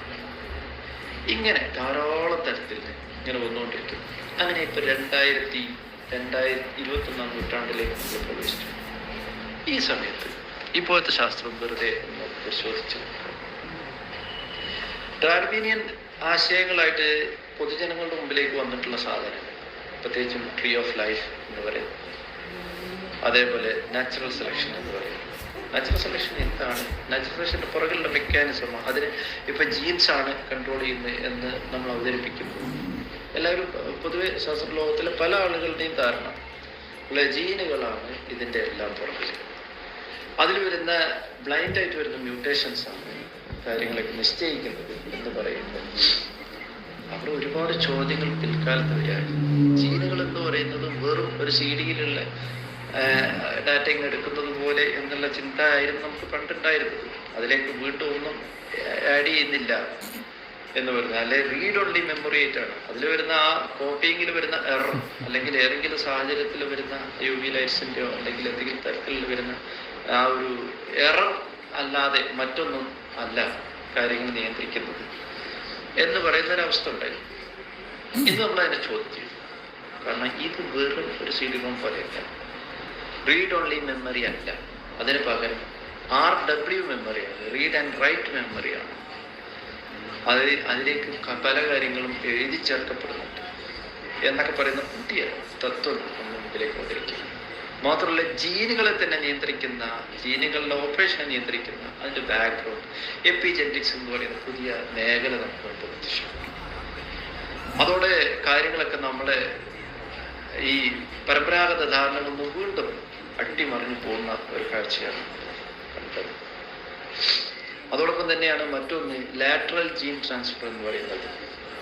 പണ്ട് ഏകോശ ജീവികളിലൊക്കെ ബാക്ടീരിയകളിലും മറ്റൊക്കെ കണ്ടിരുന്ന ഒരു സാധനമായിരുന്നു. ബാക്ടീരിയ, തൊട്ടടുത്ത ബാക്ടീരിയ, ഇപ്പം ആന്റിബയോട്ടിക് റെസിസ്റ്റൻസ് എന്ന് പറയുന്ന ബഗ്ഗുകൾ ഉണ്ടായിട്ടുണ്ട്. അതായത് ഇവര് സ്വയം റെസിസ്റ്റൻസ് ഉണ്ടാക്കി ഇത് മറ്റുള്ള ജീവികളിലേക്ക്, ബാക്ടീരിയകളിലേക്ക് ഇത് ട്രാൻസ്ഫർ ചെയ്യണം. ആ ട്രാൻസ്ഫർ ചെയ്യുന്ന കൺസെപ്റ്റിന് ലാറ്ററൽ ജീൻ ട്രാൻസ്ഫർ. ഒരു ഗ്രൂപ്പിൽ ഒന്നിച്ച് നിന്ന് കഴിഞ്ഞാൽ അവര് ജീനുകൾ അങ്ങോട്ടും ഇങ്ങോട്ട് ഷെയർ ചെയ്യണം. അപ്പൊ എന്താ, നമ്മളെ ട്രീ ഓഫ് ലൈഫ് എന്ന് പറയുന്ന പാരമ്പര്യമായിട്ട് കൈമാറി വരുന്നു എന്ന് പറയുന്ന ആശയത്തിനാണ് വാസ്തവത്തിലൊരു ഫുൾ സ്റ്റോപ്പ് വരികയാണ്. അതേപോലെ മറ്റൊന്നാണ് ഏകകോശ ജീവികൾ ബഹുകോശ ജീവിയായിട്ട് മാറി എന്ന് പറയുന്നത്. ബാക്ടീരിയകളിൽ നിന്നാണ് നമ്മൾ യൂക്കാരിയോട്സ് ഉണ്ടായത്, പ്രൊക്കാരിയോട്സും യൂക്കാരിയോട്സും ഉണ്ടായി എന്ന് പറയുമ്പോൾ അതിൽ ബാക്ടീരിയയിൽ നമ്മൾ ആദ്യം നമ്മളെ ചിത്രത്തിലുണ്ടായിരുന്നു. പിന്നീട് റൈബോസോമുകളിൽ കാൾബൂസിനെ പോലത്തെ ആളുകൾ പരീക്ഷണം നടത്തിയപ്പോഴാണ് ആദ്യത്തെ ആ എവിടെ നിന്നാണ് ഇതിന് സ്റ്റാർട്ട് ചെയ്ത് എന്നറിയാൻ വേണ്ടിയിട്ടാണ് റൈബോസോമിൽ പരീക്ഷണം നടത്തുന്നത്. അപ്പോഴാണ് അദ്ദേഹത്തിന് മനസ്സിലായത്, അതിൻ്റെ പാറ്റേണുകൾ അനലൈസ് ചെയ്തപ്പോഴാണ് മനസ്സിലായത് അത് ബാക്ടീരിയയായിട്ട് യാതൊരു ബന്ധവുമില്ല. അങ്ങനെ പുതിയൊരു ജീവി വിഭാഗം തന്നെയാണ് മൂന്നാമത് തേർഡ് ലൈഫ് എന്ന് പറയുന്നത്, തേർഡ് ഡൊമെയിൻ എന്ന് പറയുന്ന മൂന്നാമത്തെ ഒരു ഡൊമെയിൻ പ്രത്യക്ഷപ്പെടുകയാണ്. അതായത് ബാക്ടീരിയൽ ഡൊമെയിൻ അല്ലാതെ ആർക്കൈയൽ ഡൊമെയിൻ എന്ന് പറയുന്നത്. അങ്ങനെ വന്നപ്പോഴാണ് നമ്മൾ യൂക്കാരിയോട്സ് ബഹുകോശ ജീവികളെല്ലാം തന്നെ ഈ ബാക്ടീരിയൽ ഡൊമെയിനും ആർക്കൈയൽ ഡൊമെയിനും തമ്മിൽ മിക്സ് ആയിട്ടാണ് ഉണ്ടായത് എന്നുള്ള ആശയം വരുന്നത്. അതിനുള്ള തെളിവുകൾ ഇന്ന് കിട്ടിക്കൊണ്ടിരിക്കുന്നു. അപ്പൊ എന്ത് പറ്റും, ജീവവൃക്ഷത്തിൽ വൃക്ഷം എന്ന് പറയുന്ന ബ്രാഞ്ചുകൾ അങ്ങോട്ടും കൂട്ടിമുട്ടി ജോയിന്റ് ആവില്ല. ആ കൺസെപ്റ്റുകൾ നമുക്ക് അവിടെ പൊളിയുന്ന കാഴ്ചയാണ് പിന്നീട് കണ്ടത്. ഇങ്ങനെയെല്ലാം നമ്മളിപ്പോൾ പുതിയ പുതിയ ഓരോ ഗവേഷണങ്ങളും ഇഷ്ടംപോലെ ഈ സമയത്തിനുള്ളിൽ പറഞ്ഞു തീർക്കുക ബുദ്ധിമുട്ടായതുകൊണ്ട് തൽക്കാലം മറ്റൊരു വിഷയത്തിലേക്ക് കിടക്കുകയാണ്. അതായത് നമ്മൾ ദൈവത്തെ ഇവിടെ എവിടെയെങ്കിലും കാണാൻ കഴിയുമോ എന്നുള്ളത്. ദൈവം എന്ന് പറയുന്നത് വാസ്തവത്തിൽ നമ്മളൊന്ന് ജസ്റ്റ് ഒന്ന് പരിശോധിച്ച് നോക്കുകയാണെങ്കിൽ, നമ്മൾ കഴിഞ്ഞ 50 വർഷത്തോളമായി നോർത്തേൺ കാലിഫോർണിയയിൽ അവിടെ നമ്മൾ ആകാശത്തേക്ക് ഒരു 42 റേഡിയോ ടെലിസ്കോപ്പ് വിളിച്ചിങ്ങനെ നോക്കിക്കൊണ്ടേയിരിക്കുകയാണ്. എന്തിനാണെന്നറിയോ, എക്സ്ട്രാ ടെറസ്ട്രിയൽ ആയിട്ടുള്ള വല്ല ജീവികളും ഉണ്ടോ, ഏലിയൻസ് വല്ലതും ഉണ്ടോ എന്നറിയാം. 50ഓളം വർഷമായി. സേറ്റി എന്നാണ്, search for extra terrestrial intelligence എന്നാണ് ആ പ്രോജക്റ്റിന്റെ പേര്. അതാണ് അതിന്റെ സ്ഥാപനം, ഒരു ഓർഗനൈസേഷൻ. അത് ഒരിക്കലും ഫണ്ടിങ് സ്റ്റോപ്പായ സമയത്ത് ജനങ്ങളെല്ലാവരും കൂടെ തന്നെ ഇടപെട്ടിട്ട് ഫണ്ടിങ് പുനരാരംഭിക്കുകയാണ്. അങ്ങനെ വീണ്ടും ഇപ്പോഴും നമ്മൾ സെർച്ച് ചെയ്തുകൊണ്ടിരിക്കുകയാണ്. ഇതുവരെ നമുക്ക് യാതൊരു ക്ലൂവും യാതൊരു സൂചനയും കിട്ടിയിട്ടില്ല. എന്താ ഇതിൻ്റെ കാരണം എന്ന് ചോദിച്ചു കഴിഞ്ഞാൽ വസ്തുതയിൽ ഒരൊറ്റ കാരണമേ ഉള്ളൂ. നമ്മൾ യാദൃശ്ചികമായി ഇവിടെ ഉരുത്തിരിഞ്ഞു വന്നെങ്കിൽ ഇതേ സാധ്യത പ്രപഞ്ചത്തിൽ മറ്റെവിടെയെങ്കിലും ഉണ്ടാവാൻ സാധ്യതയില്ലേ എന്നുള്ള ഒരൊറ്റ ചിന്തയിൽ നിന്നാണ് നമ്മളിത് അന്വേഷിക്കുന്നത്. വാസ്തവത്തിൽ അബയോജനസിന്റെ മേഖലകളിലേക്ക് നമ്മളൊന്ന് കടന്നു പോവുകയാണെങ്കിൽ നമുക്ക് അവിടെ വെച്ചിട്ട് നമുക്ക് വളരെ ഭംഗിയായി മനസ്സിലാവും ഇതുണ്ടാവാനുള്ള സാധ്യത വളരെ അധികമാണ്. വളരെ റെയറാണെന്ന് വെച്ചാൽ അങ്ങേയറ്റം റെയറാണെന്ന് നമുക്ക് മനസ്സിലാവും. എന്തായാലും ഒരു ചെറിയ ഫ്രാക്ഷൻ സാധ്യത ഉണ്ടെങ്കിൽ ആ സാധ്യത നമ്മളവിടെ മാറ്റിവെക്കാം. ആ സാധ്യതയിൽ അതിൻ്റെ കൂടെ മറ്റു സാധ്യത കൂടെ വന്നാൽ മാത്രമേ ഇത് സംഭവിക്കുകയുള്ളൂ. ഇപ്പം ഞാൻ അങ്ങനെയാണെങ്കിൽ നമുക്ക് ദൈവത്തെ കാണാൻ ഒരൊറ്റ അന്യതയുള്ളൂ. നമ്മൾ തിരഞ്ഞാൽ നമുക്ക് കിട്ടില്ല. അതിന് പകരം ദൈവത്തിൻ്റെതായ ലക്ഷണങ്ങൾ വെച്ച് നമുക്ക് പഠിക്കാനേ സാധ്യതയുള്ളൂ. അതിനെപ്പറ്റി കൂടുതൽ പറയാൻ ഇനി അടുത്ത മറ്റൊരു ഇതായിട്ട് സംസാരിക്കാം. എന്തായാലും നന്ദി, നമസ്കാരം. അപ്പോൾ വിഷയം കൺക്ലൂഡ് ചെയ്യുന്നതിലേക്ക് വേണ്ടി പറയുകയാണ്. പരിണാമ സിദ്ധാന്തം എന്ന് പറയുന്നത് ജീവിവർഗങ്ങളിലുണ്ടാകുന്ന മാറ്റങ്ങളും അതുമായിട്ട് അനുബന്ധമായ കാര്യങ്ങൾ പഠിക്കുക എന്നുള്ള അതിനു വേണ്ടിയുള്ള ശാസ്ത്രശാഖയാണ്. അതിനെ കുറച്ചുകൂടി വിശാലമായ അർത്ഥത്തിലേക്ക് നമ്മൾ പോവുകയാണെങ്കിൽ അതിനെ അജൈവികമായിട്ടുള്ള വസ്തുക്കളിൽ നിന്നും ജൈവികമായിട്ടുള്ള ജീവികളുള്ള ഉരുത്തിരിഞ്ഞു വന്ന ആ ഒരു മേഖലയിൽ കൂടെ നമുക്ക് വേണമെങ്കിൽ ഇതിലൊന്ന് ചേർക്കാം. അതതിൻ്റെ മേഖല അല്ലെങ്കിലും അവിടെ എവിടെയും തന്നെ നമുക്ക് വാസ്തവത്തിൽ ദൈവത്തെ നമുക്ക് കാണാൻ കഴിയില്ല. ദൈവത്തെ അന്വേഷിക്കേണ്ടത് അവിടെ അല്ലല്ലോ. ജീവിവർഗങ്ങളുടെ ജീവിവിഭാഗങ്ങളുടെ ഒന്ന് മാറ്റം എന്നതാണ് പരിണാമ സിദ്ധാന്തം. അതുകൊണ്ട് പരിണാമ സിദ്ധാന്തം ദൈവത്തെ നിഷേധിക്കുന്നില്ല എന്ന് വളരെ വ്യക്തമായി നമുക്ക് പറയാൻ കഴിയും. നന്ദി, നമസ്കാരം. എല്ലാവർക്കും നമസ്കാരം. ഞാൻ സഹസംവാദകൻ്റെ വിഷയാവതരണം കേട്ടു. ഇനി അടുത്തത് മറുവാദമാണ്. പുള്ളി പറഞ്ഞ വാദങ്ങൾക്ക് അല്ലെങ്കിൽ വിഷയാവതരണത്തിന് കുറച്ച് പോയിന്റുകൾക്ക് ഞാൻ മറുപടി പറയാം. ബാക്കിയുള്ളതൊക്കെ കുറേ വിഷയമായിട്ട് അധികം ബന്ധമുണ്ടെന്ന് തോന്നാത്ത കുറേ സംഭവങ്ങളാണ്. ഒന്നാമത്തെ കാര്യം അദ്ദേഹം പറയുന്നത് ജീവൻ ഉണ്ടാവാനുള്ള സാധ്യത കുറവിനെ കുറിച്ചാണ്. അവിടെ സയൻസ് പറയുന്നത് ഇമ്പോസിബിൾ അല്ല എന്നല്ല, പോസിബിൾ ആണ് എന്നാണ് പറയുന്നത്. ലെസ് ചാൻസ് എന്നാണ് പറയുന്നത്. പിന്നെ ഈ ഈവൻ സൂപ്പർ നാച്ചുറൽ ആയിട്ടുള്ള എന്തെങ്കിലും ഒരു സംഭവമാണെങ്കിലും ലോജിക്കലി അല്ലെങ്കിൽ നാച്ചുറലി ആയിട്ട് പോസിബിൾ ആവുന്ന കാര്യങ്ങളെ ഇപ്പോൾ ദൈവം ഉണ്ടെങ്കിൽ തന്നെ സൃഷ്ടിക്കാനും സാധിക്കും. ഇപ്പോൾ വട്ടത്തിലുള്ള ത്രികോണം ദൈവത്തിന് സൃഷ്ടിക്കാൻ സാധിക്കില്ല. അത് സയൻറ്റിഫിക്കലിയും മീൻസ് പോസിബിൾ അല്ല. പക്ഷെ നാച്ചുറലി പോസിബിൾ ആയ സംഭവങ്ങൾ മാത്രമേ സൂപ്പർ നാച്ചുറൽ ആയാലും അവിടെ നിർമ്മിക്കപ്പെടാൻ സാധിക്കുള്ളൂ. ലോജിക്ക് ഫോളോ ചെയ്യുന്ന ദൈവമാണെങ്കിൽ അത് എൻ്റെ ഒരു ഒന്നാമത്തെ ഒരു വാദമാണ്. പിന്നെ ഏലിയൻസിനെ കുറിച്ച് പറഞ്ഞു. ഏലിയൻസ് ഇപ്പോൾ ഏലിയൻസിനെ അന്വേഷിച്ച് നമ്മൾ നടക്കാനുള്ള കാരണം എന്താണെന്ന് വെച്ച് കഴിഞ്ഞാൽ ഏലിയൻസിനുള്ള ഒരേ ഒരു തെളിവ് എന്ന് പറയുന്നത് ഭൂമിയാണ്. താങ്കളത് പറഞ്ഞ പോലെ തന്നെ ഭൂമിയാണ്. അപ്പോൾ ഇതേപോലെ വേറെ സ്ഥലത്തും ജീവനുണ്ടോ എന്ന് നമ്മൾ അന്വേഷിച്ച് നടക്കുന്നു. അത് സ്വാഭാവികമായിട്ട് ജീവൻ ഭൂമിയിലുണ്ടായാൽ മാത്രമേ നമുക്ക് വേറൊരു ഭൂമിയിലും വേറൊരു ഗ്രഹത്തിലും ജീവൻ ഉണ്ടാവാനുള്ള സാധ്യതയുള്ളൂ എന്നും, ഇപ്പൊ ദൈവം സൃഷ്ടിച്ചതാണ് ഇവിടെ ജീവനെങ്കിൽ ദൈവത്തിന് വേറെ ഗ്രഹങ്ങളിൽ ജീവൻ സൃഷ്ടിക്കാമല്ലോ. അതെനിക്ക് മനസ്സിലായില്ല എന്തുകൊണ്ടാണ് അങ്ങനെ പറഞ്ഞതെന്ന്. ഇപ്പോ ദൈവം സൃഷ്ടിച്ചതാണെങ്കിലും ദൈവമാണ് സൃഷ്ടിക്കണമെങ്കിൽ എല്ലാ ഗ്രഹങ്ങളിലും അല്ലെങ്കിൽ ഒരുപാട് ഗ്രഹങ്ങളിൽ ജീവൻ ഉണ്ടാവാനുള്ള സാധ്യത കൂടുകയായിരുന്നു ചെയ്യേണ്ടത്. ഇപ്പൊ ലെസ് ചാൻസ് ആയതുകൊണ്ടാണ്, സ്വാഭാവികമായിട്ട് ഉണ്ടാവുന്നതുകൊണ്ടായിരിക്കാം ഈ ഗ്രഹത്തിൽ മാത്രം ജീവൻ എന്ന് എനിക്കും പറയാം. അപ്പോൾ ആ ഒരു വാദം എനിക്ക് മനസ്സിലായില്ല. അത് ക്ലിയർ ആക്കുമെന്ന് വിചാരിക്കുന്നു. പിന്നെ വേറൊരു മിസ്കൺസെപ്ഷൻ താങ്കൾ പറഞ്ഞിട്ടുണ്ട്. ഈ ട്രീ എന്ന് പറയുന്നത്, വിലോഷന്റെ ട്രീ എന്ന് പറയുന്നത് ഔട്ട്ഡേറ്റഡ് ആയി എന്ന്. ഔട്ട്ഡേറ്റഡ് ആവുകയല്ല ചെയ്തത്, അപ്ഡേറ്റഡ് ആവുകയാണ് ചെയ്തത്. ഇപ്പോൾ വെർട്ടിക്കലായിട്ടും ഹൊറിസോണ്ടലായിട്ടും മാറ്റങ്ങളുണ്ട്. ജീൻ ലാറ്ററൽ പോലുള്ള സംഭവങ്ങൾ ഹൊറിസോണ്ടലായിട്ടും മാറ്റങ്ങളുണ്ട്, വെർട്ടിക്കലായിട്ടും മാറ്റങ്ങളുണ്ട്. അത് ഒന്നുകൂടി അപ്ഡേറ്റ് ആവുകയാണ് ചെയ്തത്. പഴയത് മാറ്റി വെക്കപ്പെടുകയല്ല ചെയ്തത്. പിന്നെ മറ്റൊരു പോയിന്റ് പറഞ്ഞില്ല, അത് അടുത്തതിൽ പറയുന്നതാണ് താങ്കൾ പറഞ്ഞത്. അപ്പൊ അതിനു മുമ്പ് ഞാൻ ആവാദം പറയാണ്. ഇപ്പൊ എവിടെയാണ് നമുക്ക് ഇവിടെ ദൈവം ഡിനേ ആവുന്നു എന്ന് പറയുന്നത്? ഇവല്യൂഷണറി തിയറി ഒരിക്കലും ഡിനേ ആവുന്നുണ്ട് എന്ന് പഠിപ്പിക്കുന്നില്ല. അത് പക്ഷേ നമുക്ക് ലക്ഷണങ്ങൾ മതങ്ങളിലാണ് ഇപ്പോൾ ഗോഡ് എന്ന് പറയുന്ന ഒരു കൺസെപ്റ്റ് എടുത്തത്. അപ്പൊ അതിൽ പറയുന്ന ദൈവത്തിന്റെ ലക്ഷണങ്ങളും നമ്മൾ ഈ തിയറിയും എങ്ങനെയാണ് പോകുന്നത്, അല്ലെങ്കിൽ റിയൽ നാച്ചുറൽ വേൾഡ് എങ്ങനെയാണ് സഞ്ചരിക്കുന്നത് അറിഞ്ഞു കഴിഞ്ഞാൽ അതിൽ കോൺട്രാഡിക്ഷൻ ഉണ്ടോ എന്ന് നോക്കിയാൽ മതിയാവും.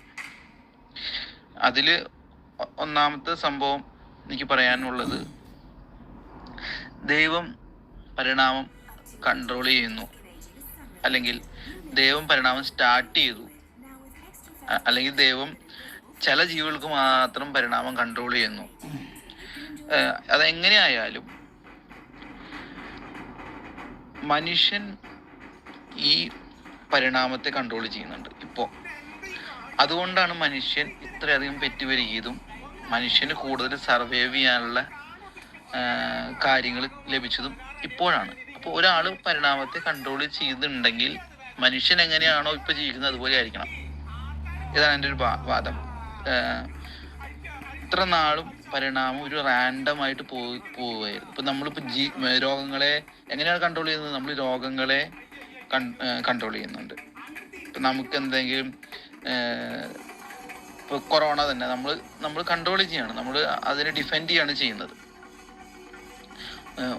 ഇപ്പോൾ അതുപോലെ തന്നെ നമ്മൾ ഒരുപാട് മിങ്കിളായിട്ട് ജീവിക്കുക, അതുപോലെ തന്നെ ഒരുപാട് സ്ഥലത്തേക്ക് നമ്മൾ മൈഗ്രേറ്റഡ് ആവുക, നമുക്ക് അവിടെയൊക്കെ സർവൈവ് ചെയ്യാൻ പറ്റുന്നുണ്ട്. മെഡിക്കൽ സയൻസിലും നമ്മൾ പരിണാമത്തെ കൺട്രോൾ ചെയ്യാണ്, നമ്മൾ രോഗങ്ങളെ നിയന്ത്രിച്ച് നിർത്തുകയാണ് ചെയ്യുന്നത്. അപ്പം അതുകൊണ്ട് തന്നെ ഈ കൺട്രോൾ ചെയ്യുന്ന ആരാണ്? മനുഷ്യനാണ് കൺട്രോൾ ചെയ്യുന്നത്. ഇത്ര നാളും ഒരാളും കൺട്രോൾ ചെയ്തിട്ടില്ല എന്നുള്ളത് അതിനും കൂടി തെളിവായിട്ടാണ് ഞാൻ പറയുന്നത്. അടുത്തതെന്ന് പറയുന്നത് ഫുഡ് ചെയിൻ. ഫുഡ് ചെയിൻ എന്ന് പറഞ്ഞാൽ ഒരു ജീവി മറ്റൊരു ജീവിയെ പിടിച്ചു തിന്നിട്ട് ആണ് ജീവിക്കുന്നത്. ഇവിടെ വലിയ വലിയ ജീവികളും അതുപോലെ പാരസൈറ്റുകളായിട്ടും ജീവിക്കുന്നത്. ഇതൊക്കെ ഒരു റാൻഡമായിട്ട് പോകുന്നതിൻ്റെ തെളിവായിട്ട് എനിക്ക് അവതരിപ്പിക്കാൻ ഞാൻ ആഗ്രഹിക്കുകയാണ്. കാരണം അതിന് മറ്റൊരു ഉദാഹരണം പറയാം. ഇപ്പൊ സർവൈവൽ ആയിട്ടുള്ള സംഭവം, ആൽഗയും ജിറാഫും തമ്മിലുള്ളൊരു കാര്യം, ഒരു സൈലന്റ് ആയിട്ടുള്ളൊരു സർവൈവൽ റേറ്റ് ഉണ്ട്. ജിറാഫ് ആൽഗയെ ഭക്ഷിക്കാൻ പോകുമ്പോൾ ആൽഗ ഒരു കെമിക്കൽ പ്രൊഡ്യൂസ് ചെയ്യും ഭക്ഷിക്കാതിരിക്കാൻ വേണ്ടിയിട്ട്. അത് മാത്രമല്ല, ഈ ആൽഗ മറ്റാൽഗകൾക്കും ഇത് കൈമാറും. അപ്പൊ ജിറാഫിന് സ്മെല്ലടിച്ചിട്ട് ഇത് കഴിക്കാൻ പറ്റില്ല. പക്ഷെ ജിറാഫ് കാറ്റിന്റെ ഓപ്പോസിറ്റ് ദിശയിൽ നിന്നിട്ട് ഈ സംഭവം ഭക്ഷിക്കും. ഇത് കഴിഞ്ഞിട്ട് ഈ ആൽഗ മറ്റാൽഗയിലേക്ക് ഇതിന്റെ കെമിക്കൽ അയക്കുന്നതിന് മുമ്പേ ഈ ജിറാഫ് അവിടെ പോയിട്ട് അത് കഴിക്കും. അപ്പോൾ ഇങ്ങനൊരു സർവൈവൽ ട്രേറ്റ് ഉണ്ടായാലും ജിറാഫ് അതിന് സർവൈവ് ചെയ്തിട്ട് രണ്ടും തമ്മിലുള്ളൊരു മത്സരമാണ് അവിടെ. മനസ്സിലായില്ലേ? ഇത് ഒരിക്കലും ഒരു സൃഷ്ടാവ് എന്ന് പറയുന്ന ഒരു സംഭവത്തിൽ നിന്ന് ഒരിക്കലും വരില്ല. കാരണം അവര് അവിടെ മത്സരിച്ച് വിജയിക്കുകയാണ് ചെയ്യുന്നത്. അവിടെ ഇപ്പോൾ ഫുഡ് ചെയിൻ എന്ന് പറയുന്നത് തന്നെ ഒരു സൃഷ്ടാവിനെ നിഷേധിക്കുന്നു എന്നുള്ളതിന്റെ തെളിവായിട്ടാണ് അവിടെ കാണുന്നത്. അങ്ങനെ ഈ സൃഷ്ടാവ് ഇപ്പൊ മനുഷ്യൻ ഇപ്പൊ ഇവല്യൂഷനെ നിയന്ത്രിക്കാൻ തുടങ്ങിയപ്പോൾ മനുഷ്യന് ത്രട്ടായിട്ടുള്ള സംഭവങ്ങളൊക്കെ നമ്മൾ ഒഴിവാക്കി വരുന്നുണ്ട്. അപ്പൊ ഇവല്യൂഷനെ നിയന്ത്രിക്കാവുമ്പോൾ ഇതേപോലെ ആയിരിക്കും പോവുക എന്നുള്ള പോലെ. പിന്നെ അടുത്തെന്ന് പറയുന്നത് ഇവല്യൂഷൻ എന്ന് പറയുന്നിടത്ത് മനുഷ്യൻ മറ്റൊരു ജീവി എന്ന് പറയുന്ന അത്രേ വാല്യേ ഉള്ളൂ. പക്ഷേ റിലീജിയൻ തിയോളജി പ്രകാരം മനുഷ്യന് ഒരു സെപ്പറേറ്റ് എൻറ്റിറ്റിയാണ്. സെപ്പറേറ്റ് എന്താണ് ഇപ്പോൾ ഇസ്ലാമിസ്റ്റ് ഇതിൽ പറയുകയാണെങ്കിൽ മനുഷ്യനെ ഉയർത്തി എന്നൊക്കെ പറഞ്ഞിട്ട് മറ്റു ജീവികളെക്കാൾ ഉയർത്തി എന്നൊക്കെ പറഞ്ഞിട്ടുള്ളതുണ്ടല്ലോ. അത് അവിടെ തീരുകയാണ് ചെയ്യുന്നത്. കാരണം ഒരു റാൻഡം സെലക്ഷൻ വഴിയാണ് മനുഷ്യനിലേക്കും മറ്റു ജീവികളിലേക്കും ഒക്കെ വരുന്നത്. ഒരു റാൻഡം സെലക്ഷൻ ആണ്. അപ്പോൾ ഇത്രയും കാര്യങ്ങളാണ് താങ്കൾ പറഞ്ഞ വാദങ്ങളിൽ നിന്ന് ഞാൻ മറുവാദമാക്കിയിട്ടുണ്ട്. പിന്നെ എൻ്റെ വാദങ്ങൾ ഒന്നും കൂടി പറഞ്ഞുകൊണ്ട് ഞാനിത് അവസാനിപ്പിക്കാം. ഒന്ന് എന്ന് പറയുന്നത്, ഇപ്പോൾ ഈ ജൈവ വ്യവസ്ഥ എന്ന് പറയുന്നത് എങ്ങനെയാണ് റിലീജിയസ് ടെക്സ്ചറിൽ പഠിപ്പിക്കുന്നത്, അതിനോട് വിപരീതമായിട്ടോ പകുതി വിപരീതമായിട്ടോ ഒക്കെയാണ്. അതുപോലെ തന്നെ ഇപ്പോൾ ഞാൻ പറഞ്ഞല്ലോ, പ്രോബ്ലം ഓഫ് ഈവിൾ എന്ന് പറയുന്നത് നമ്മുടെ ഈ ഫുഡ് ചെയിനിൽ തന്നെ മറ്റു ജീവികളെ പിടിച്ചു തിന്നുക, അതുപോലെ തന്നെ വേറെ ജീവികളുടെ തലച്ചോറ് ജീവിക്കുന്ന ജീവി, അതുപോലെ തന്നെ ഇപ്പോൾ കാട്ടിൽ ഓരോ തീപിടുത്തം അങ്ങനെ സംഭവങ്ങളൊക്കെ ഉണ്ടായി കഴിഞ്ഞാൽ അവർ അനാവശ്യമായിട്ട് വെന്തുരുകി മരിക്കുക. മീൻസ് അതൊന്നും ആരും നിയന്ത്രിക്കാത്തൊരു സംഭവമാണ്, നിയന്ത്രിക്കാനില്ല എന്നുള്ള സംഭവങ്ങളാണ്. പിന്നെ ഇംപെർഫെക്ഷൻസ് എന്ന് പറഞ്ഞത്, പ്രോബ്ലം ഓഫ് ഇംപെർഫെക്ഷൻസ് എന്ന് പറയുന്നത് എന്താ വെച്ച് കഴിഞ്ഞാൽ, നമ്മുടെ കണ്ണിന് തന്നെ ഒരുപാട് അപാകതകളുണ്ട്. നമുക്ക് ഇത് കാരണം ഒരുപാട് ആക്സിഡന്റുകളും നമുക്ക് ഉണ്ടാവുന്നുണ്ട്. നമ്മുടെ ബ്ലൈൻഡ് സ്പോട്ട് കാരണം അതിനെ നിയന്ത്രിക്കാൻ വേണ്ടിയുള്ള ടെക്നിക്കൽ കാര്യങ്ങളൊക്കെ നമ്മൾ ചെയ്യുന്നുണ്ട്. പക്ഷേ ഈ ബ്ലൈൻഡ് സ്പോട്ട് കാരണം നമുക്ക് ഒരുപാട് അപാകതകൾ ഉണ്ടാവുന്നുണ്ട്. എന്നുള്ളതാണ്. അപ്പം ഇത്രയും കാര്യങ്ങളാണ് എനിക്ക് മറുവാദമായിട്ട് പറയാനുള്ളത്. ഓക്കെ, പ്രിയപ്പെട്ട ജസ്റ്റിൻ, താങ്കളുടെ വിഷയാവതരണം ഞാൻ കേട്ടു. വളരെ നന്നായിട്ടുണ്ട്. പക്ഷെ ഈ ആശയങ്ങൾ നമുക്ക് പൊരുത്തപ്പെടാൻ വളരെയധികം ബുദ്ധിമുട്ട് തോന്നുന്ന ആശയങ്ങളാണ്. അത് ആ ഒരു വിശദീകരണം കേൾക്കുമ്പോൾ എനിക്ക് മനസ്സിലായത്, താങ്കളുടെ മനസ്സിൽ ഒരു ദൈവത്തെ പറ്റി ഒരു കൺസെപ്റ്റ് ഉണ്ടാകും. ആ ദൈവത്തിന്റെ സൃഷ്ടികളെ പറ്റിയുള്ള ഒരു ധാരണ അതുണ്ടാക്കുന്നു. ആ ധാരണ തന്നെ വളരെ ശാന്തമായിട്ട് എല്ലാവരും ഒരുപോലെ ജീവിക്കുന്ന, ആര് തമ്മിലും യാതൊരു പ്രശ്നങ്ങളോ മറ്റ് ആ പ്രശ്നങ്ങളിലേക്ക് നയിക്കുന്ന സാഹചര്യങ്ങളോ ഇല്ലാത്ത, എന്തിനധികം പറയും, നമുക്ക് കൃഷി ഭൂമി പോലും കൃത്യമായി നിർണയിച്ചു കൊടുത്ത് അവിടെ ഓരോരുത്തർക്കും ജോലി ചെയ്യാനും മറ്റുള്ള സാഹചര്യങ്ങൾ നിശ്ചയിക്കുന്ന അതുപോലെ പ്രപഞ്ചത്തിലുള്ള ആവശ്യമുള്ള നീന്താനും മല കയറാനുള്ള കഴിവ് എല്ലാം ഒരുപോലെ നൽകുന്ന, സ്ത്രീകളും പുരുഷനും ഒക്കെ ഒരുപോലെ. ഇനിയിപ്പം പ്രസവ വേദന രണ്ടുപേർക്കും വരണോ എന്നുള്ളത് എനിക്കറിയില്ല. ഇനി പ്രസവിക്കുന്നതിന് രണ്ടുപേർക്കും വരണോ, വേദന ഒഴിവാക്കിയാൽ വേദന നമുക്ക് ഒഴിവാക്കാം. പ്രപഞ്ചത്തിൻ്റെ ആർക്കും വേദന ഇല്ലാത്ത, ആരും ബുദ്ധിമുട്ടാത്ത, അതായത് ഭാര്യ അല്ലെ സ്ത്രീ പുരുഷൻ ഭേദമില്ലാതെ രണ്ടുപേരും ഒരുപോലെ ആവണോ എന്നുള്ളത് അറിയില്ല. രണ്ടുപേരും ഒരുപോലെ ഈ പറഞ്ഞ പ്രസവത്തിലൊക്കെ നിൽക്കുന്ന അത്തരത്തിലുള്ള ഒരു ലോകം, അതാണ് എനിക്ക് തോന്നുന്നത് താങ്കളുടെ ഭാവനയിലുള്ളത്. ദൈവം അങ്ങനെയായിരുന്നു തരേണ്ടത്. അതല്ലെങ്കിൽ ഒരു ലോകം, അതിൽ ഒരുപാട് ആളുകളെ സൃഷ്ടിച്ചു, എന്നിട്ട് അവരോട് ജീവിച്ചോളാൻ പറഞ്ഞിരിക്കുന്നു. ഇത്തരത്തിലുള്ള ഒരു കാഴ്ചപ്പാടാണ് എനിക്കത് കേട്ടപ്പോൾ മനസ്സിലായത്. ദൈവം അങ്ങനെ ചെയ്യാൻ പാടില്ല, ഇങ്ങനെ ചെയ്യാൻ പാടില്ല. ദൈവത്തിന് ഒരുപാട് പരിധികൾ നിശ്ചയിക്കുന്നു. വാസ്തവത്തിൽ ഇതൊന്നും തന്നെ പരിണാമ സിദ്ധാന്തമായിട്ട് യാതൊരു ബന്ധവുമില്ല. ഈ പറയുന്നത് താങ്കളുടെ മനസ്സിലുള്ള ഒരു പ്രത്യേകമായ ഒരു ലോകം, അത്രയുണ്ട്. ഫാലസീലതിലേക്കൊന്നും ഞാൻ പോകുന്നില്ല. ഇത് വെറുതെ ഒരു ലോജിക്കലായിട്ട് നമ്മൾ അതിനെപ്പറ്റി ഒന്ന് ആലോചിക്കുക. അത് കഴിഞ്ഞ് സയന്റിഫിക്കലായിട്ടൊന്ന് ആലോചിക്കണം. ലോജിക്കലായിട്ട് നമ്മൾ ചിന്തിക്കുമ്പോൾ നമ്മൾ ചിന്തകൾ വെറുതെ ജസ്റ്റ് ഒന്ന് ഫ്രീ ആയിട്ട് വിടുക. ഒരു ലോകം, അവിടെ എല്ലാവരും ഒരുപോലെയാണ്, ആര് തമ്മിൽ യാതൊരു വ്യത്യാസവും ഇല്ല, എല്ലാവരും ഒരുപോലെ കാര്യങ്ങളൊക്കെ ചെയ്യുന്നു. ഇങ്ങനെയുള്ളൊരു പ്രപഞ്ചമാണെങ്കിൽ മുമ്പ് പലരും പറഞ്ഞ തത്വശാസ്ത്രജ്ഞന്മാര്, തത്വജ്ഞാനികൾ പറഞ്ഞത് ഞാൻ കേട്ടിട്ടുണ്ട്. അതായത് ആ ലോകം എന്നേ നശിക്കും, വളരെ പെട്ടെന്ന് തന്നെ നാശത്തിലേക്ക് എത്തും. അതെന്തുകൊണ്ടാന്ന് വെച്ചാല് അവിടെ നിന്ന് പല വികാരങ്ങൾ എടുത്തു. സ്നേഹത്തിന്റെ ആവശ്യമില്ല അവിടെ. അപ്പൊ താങ്കൾ ഒരു സ്നേഹം മനസ്സിലങ്ങ് ഇട്ട് കൊടുക്കുക, എല്ലാവരും സ്നേഹിക്കുക എന്നുള്ള രീതിയിൽ. എല്ലാവരെയും നമുക്ക് ഒരേ അളവിൽ സ്നേഹിക്കാൻ പറ്റില്ല. ഇനി അതങ്ങനെ ഇട്ട് കൊടുത്താൽ പോലും അവിടെ പിന്നെ ബന്ധങ്ങളില്ല. അതൊരു വെറുതെ ഒരു ധാരണയായിട്ട്. പിന്നെ കാരുണ്യം എന്ന് പറഞ്ഞ് എടുത്തു പോകും. കാരുണ്യത്തിന്റെ ആവശ്യമില്ലല്ലോ, കാരണം എല്ലാവരും ഒരുപോലെ കരുണ കാണിക്കേണ്ട കാര്യമില്ല. അതുപോലെ സഹജീവികളോടുള്ള ഒരു പ്രത്യേകമായ മമത, ഇത്തരം ഒരുപാട് സാധനങ്ങൾ, സിമ്പതി, എമ്പതി, എല്ലാ സാധനങ്ങളും, അതൊന്നും പിന്നെ അവിടെ ആവശ്യമേ ഇല്ല. പിന്നെ മനുഷ്യൻ ബാക്കി എന്താ പിന്നെ ഉള്ളത്? വസ്തുതയിൽ അതല്ലാത്ത എന്താണുള്ളത്? അപ്പം സ്വാഭാവികമായിട്ട് അടുത്ത നമ്മൾ ഇതിലേക്ക് ചിന്തയിലേക്ക് പോവാം. നമ്മൾ ബ്രെയിനിലേക്ക്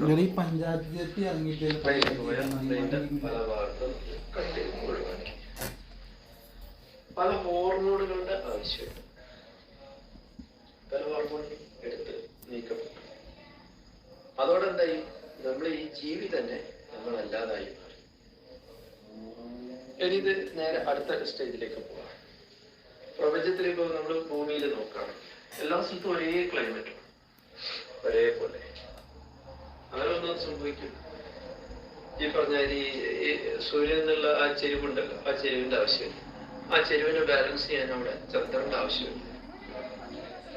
ചന്ദ്രൻ അതേപോലെ സൂര്യൻ ഇപ്പൊ രാവും പകലും, രാത്രികൾ, തണുത്ത രാത്രികൾ എന്ന് പറയുന്നത്, അല്ലെ ചൂടുള്ള പകലുകൾ, ഇതൊക്കെ ഒഴിവാകേണ്ടി വരും. ഭൂമിയെ നമ്മൾ സമ്പൂർണ്ണമായി നിരത്തേണ്ടി വരും. ഒരു ശാസ്ത്രത്തിന്റെ സൈഡിലേക്ക് അങ്ങനെ നിരത്തി കഴിഞ്ഞു പിന്നെന്താ സംഭവിക്കുക? രാവും പകലും ഇല്ല, സ്ഥിരമായി. അപ്പൊ ഉറക്കത്തിന്റെ ആവശ്യമില്ല. ഇങ്ങനെയൊക്കെ ചിന്തിച്ച് നമ്മൾ പോവുകയാണെങ്കിൽ നമ്മൾ എവിടേക്കാ ചെല്ലുന്നത്? അവസാനം സെക്കൻഡ് ലോ ഓഫ് തെർമോഡൈനാമിക്സ് ആവശ്യമില്ല, ഫ്ലക്ച്വേഷൻ ആവശ്യമില്ല, എൻട്രോപ്പിയുടെ ആവശ്യമില്ല. സ്വാഭാവികമായിട്ട് എന്ത് സംഭവിക്കും? ഹീറ്റ് ഫ്ലോ ഉണ്ടാവില്ല. ഹീറ്റ് ഫ്ലോ ഇല്ലാണ്ടെന്ന് എന്ത് പറ്റും? നമ്മളെ ശരീരത്തിന്റെ കോശങ്ങളില്ല. ഇതൊക്കെയാണ് താങ്കൾ പറയുന്ന ആ ശാസ്ത്രം.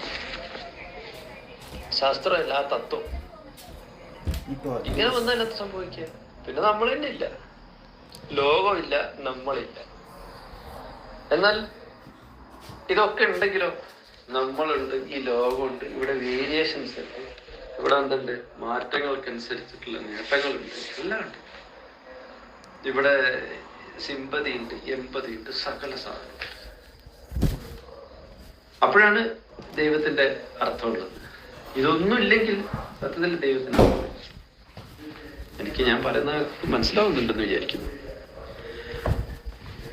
അപ്പോ ഇതാണ് താങ്കളുടെ ആശയം. ഞാൻ ഇത് വസ്തുത്തിൽ താങ്കളോട് സംസാരിക്കാൻ വരുമ്പോൾ താങ്കൾ എവല്യൂഷനെ സംബന്ധിച്ചിട്ടുള്ള വാദങ്ങൾ പറയും എന്നാണ് വിചാരിച്ചത്. എവല്യൂഷനെ നിരാകരിക്കുന്ന അല്ല, എവല്യൂഷനെ സംബന്ധിച്ച് ദൈവത്തിന്റെ സ്വയം. നേരത്തെ പറഞ്ഞ കാര്യത്തിലേക്ക് ഇനി മറ്റൊരു കാര്യത്തിലേക്ക് വരും. അപ്പൊ അതവിടെ അവസാനിക്കുക വളരെ ലളിതമായിട്ട്. ഈ പറഞ്ഞ ഈവിലിന്റെ കൺസെപ്റ്റ് എന്താ? Evil, problem of evil. എന്താണ് ഈവിൽ? അത് ഡിഫൈൻ ചെയ്യണം. ലോകത്തിലെ എല്ലാവരുടെയും ചെരുപ്പുകൾ ഒരേ അർത്ഥത്തിൽ മുറിക്കുക, ഒരേപോലെ മുറിക്കുക എന്ന് പറയുന്നത് എന്താണ്? അതിൽ ഇതുള്ള ലോജിക്കുള്ളത് എന്താണ്? അതിൽ താങ്കൾ ഉദ്ദേശിക്കുന്നത്? എനിക്ക് എന്തായാലും അവിടെ അവസാനിപ്പിക്കുക. താങ്കളുടെ ആ മൊത്തം 5 പോയിന്റുകളും വാസ്തവത്തിൽ ഇതിൽ മാത്രം ഒതുങ്ങി നിൽക്കുന്നു. അതായത് എവല്യൂഷൻ എന്ന് പറയുന്നത് ദൈവത്തിന്റെ സാധാരണ ആളുകൾ പറയുന്ന കൺസെപ്റ്റുമായിട്ടും യാതൊരു പൊരുത്തവും ഇല്ല എന്നാണ് മറ്റൊന്ന് താങ്കൾ അഭിപ്രായപ്പെട്ടത്.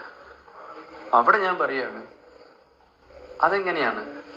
ഈ എവല്യൂഷൻ നടത്തുന്നത് തന്നെ ദൈവമാണെങ്കിലോ?